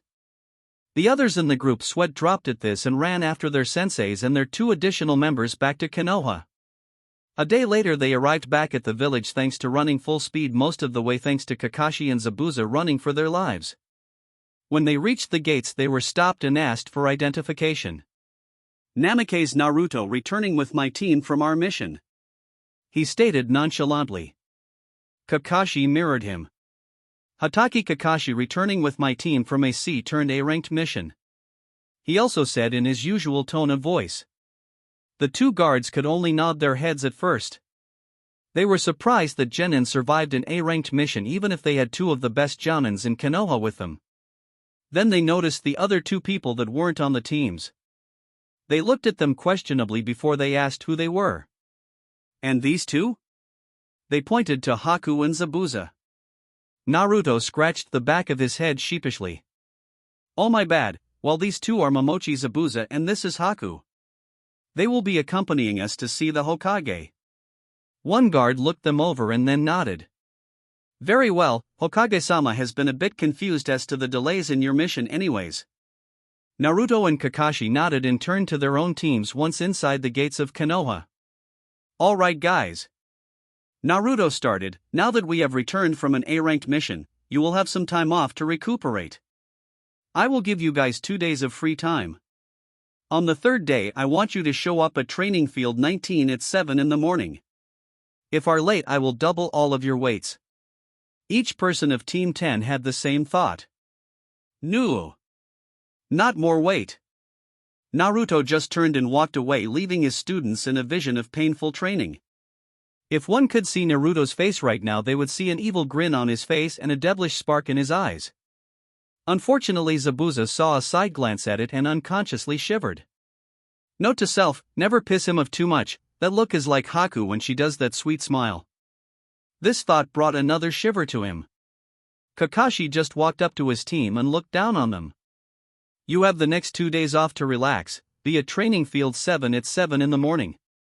With that, Kakashi turned around and walked beside Naruto, Zabuza, and Haku as they made their way to the Hokage's tower. Team 10 finally got out of the horror induced by their sensei's threat and each went their own ways. Team 7 also split up with Sakura following Sasuke like she normally would. Sahi made a smart-ass comment to Sakura as she walked away. Hey Pinky, why do you follow Dickless if he doesn't even like you? When Sakura heard the nickname Pinky, she stopped in her tracks. Then when she heard her Sasuke-kun being called Dickless, she turned around with flames in her eyes. Sasuke-kun is not Dickless. She yelled at him as she hit him over the head, sending him to the ground and leaving a dent there. She spun around to go follow Sasuke again when she noticed that he was nowhere in sight. No, Sasuke-kun, wait up! She yelled to the road as she ran down it to find her Sasuke-kun. When all of this was going on, the Jounin of the group were long gone. They witnessed none of it. While they walked down the road, people greeted them happily and sincerely. Haku and Zabuza were confused by this somewhat, so they decided to ask, as was their usual polite custom. Yeah, right, Zabuza has about as much tact as a tack hammer. Actually, he probably has less, so he just spit out the question on his mind. What's with all the stares and greeting you two are getting? You two famous here or what? Kakashi looked at him and then looked at the front again before answering. It's not me they're greeting really. I just happen to be by the one they are. Oh, and pray tell me who this is? He asked in a very sarcastic tone. Kakashi just smiled at him. Nope. Zabuza's vein on his head started to throb. What the hell do you mean no? Kakashi just chuckled lightly. Just when Zabuza was about to nail him in the head, Naruto spoke up. They're looking at me, Zabuza. Said man just arched an eyebrow at him. Seeing his look, Naruto decided to explain. I'm the son of the great fourth Hokage, the man that saved the village from destruction. They treat me like this because of him and my mom. They treat me like royalty. Naruto's voice was very irritated. Zabuza arched an eyebrow again at the kid. And this is a bad thing, why? Haku was equally confused. Naruto debated to tell them or not, and after a full minute of silence and walking he did. How would you feel, Zabuza, if you were treated like royalty for something you had nothing to do with? Myself, I'd go with it. He said nonchalantly. Naruto shook his head. You might, but I don't want it. I want to be recognized for my own accomplishments, not for what my father did. I want them to like me because of me, not because of my family. Every one of these people knows virtually nothing about me, and yet they act like my friends. I just want to be treated normally like everyone else is. The other just stayed silent after he said this. How could you really respond to something like that anyways? Before they knew it, they were at the Hokage's tower waiting to be called into the office to speak to the third. After 5 minutes of waiting and seeing someone walk out of the office, they were ushered in. They each stood in front of the desk of the third and Kakashi spoke first. Returning from a C-ranked turned A-ranked mission, Hokage-sama. Kakashi said in an official voice. The Hokage was slightly startled by this. Is everyone okay, Kakashi? Hi, Hokage-sama. We all returned mostly unharmed.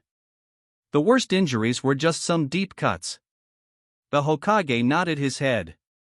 I'm glad to hear that you and your teams are alright, Kakashi. I assume that your team, Naruto, is alright also. Hi Hokage, same, like Kakashi, my team came out with only minor wounds. Glad to hear it. Now, can you explain why you thought it wise to bring an A-class missing nin here? Sarutobi gave them both a critical look that made the two stand up straighter than before under his gaze. These two are Momochi Zabuza and Haku. They wish to join Konoha as ninjas of our forces, Naruto said in a very stern voice. The Hokage raised an eyebrow at Naruto before leaning back into his chair.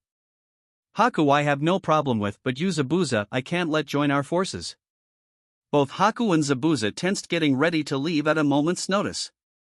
But the two looked at the old man sitting in his chair. If you tell me about your mission first, I might be able to allow things to slide. Sarutobi then turned his look to Naruto and Kakashi. Naruto decided to step forward and tell the tale of their mission. 20 minutes later he was done telling him his report. Sarutobi leaned back in his chair again and took a puff of his tobacco pipe. I still stand on my verdict as before. Haku can stay because she has no alliances with any nation and Konoha would gladly invite her bloodline, but Zabuza was a ninja of Mist. I cannot just let him join our forces without Mist getting in our faces and then possibly starting a war, he said grimly. Zabuza and Haku looked ready to jump out the window when the third continued. Although, if for say, Kakashi killed you, let's say using his Raikiri and stabbed you through the heart, effectively killing you when you were being restrained by his nin dogs, then we wouldn't have a problem, would we? The old man was smirking wildly. The smirk seemed contagious because everyone in the room had one on their faces. I like the way you think, old-timer, Zabuza said, still smirking. His smirk turned to a rapid apology when he saw the look Sarutobi was giving him. I mean Hokage-sama. The third just smirked again and then waved it off. Now that you two are going to be Konoha nin, we will have to see what rank you will get. Naruto, Kakashi, what do you think their skills would put them at? Naruto and Kakashi looked at each other and then at the Hokage and at the same time said one word. Jounin. The third just nodded and pushed a button on his intercom. Mai-san, can you get me 2 Konoha headbands and 2 Jounin jackets and bring them to my office, please? There was a second pause before she responded. Hi Hokage-sama. Now those vests will be here in a few minutes. In the meantime we have to discuss a few other things. Since you did interfere in a mission against Konoha and attack 2 Jounin of our village, you will have to be punished. So for the next 2 weeks the both of you will to do deranked mission. Zabuza looked ready to yell at the man when the door opened and in came the secretary with the 2 vests and the headbands. Haku and Zabuza looked them of the desk after Sarutobi nodded to them to do so and put them on. Haku put her headband on and put it on her forehead and Zabuza did the same except his was slanted instead. They each put their Jounin vest on and left them unzipped for now. There was a cough from in front of them and they all turned to see what Sarutobi wanted. Now that I got your attention back, I will finish this meeting so I can get back to work. Here everyone in the room could have sworn they heard a whisper of evil muttered, but they shrugged it off as nothing. For the time being, you two will live in an apartment building until you can find a different place to stay at or stay there. He opened a drawer and pulled out a wad of cash. This is for the 2 of you to share. I don't know if you will live in separate apartments or not, but that will be enough for the both of you to pay rent for 2 weeks either way. Thanks you Hokage-sama for all of this, Haku said with a truly thankful look on her face. Yeah, we appreciate it, Zabuza said in a matter-of-fact way. He got hit in the ribs by Haku for being disrespectful. He glared down at her but she just looked away. Stupid brat, he thought.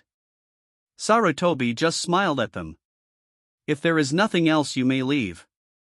Naruto and Kakashi, I expect a report on my desk in 2 days and don't forget to fix some parts of it.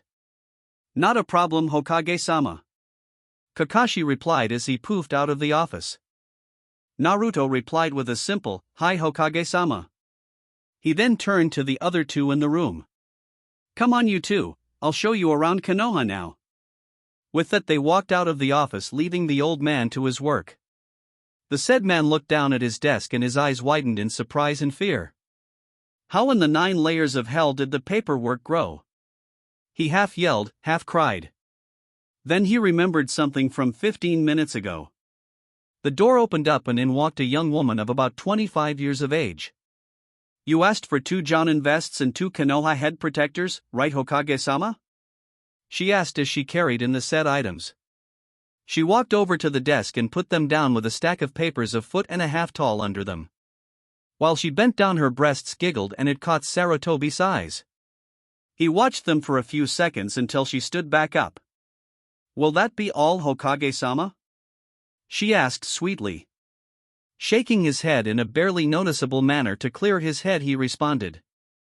Yes, thanks, Mai-san. She bowed once and then left the room. Shaking his head, he cleared his thoughts and came to the present. No. I'm becoming more like Jiraiya. Damn you and you wonderful books. He thought on the inside.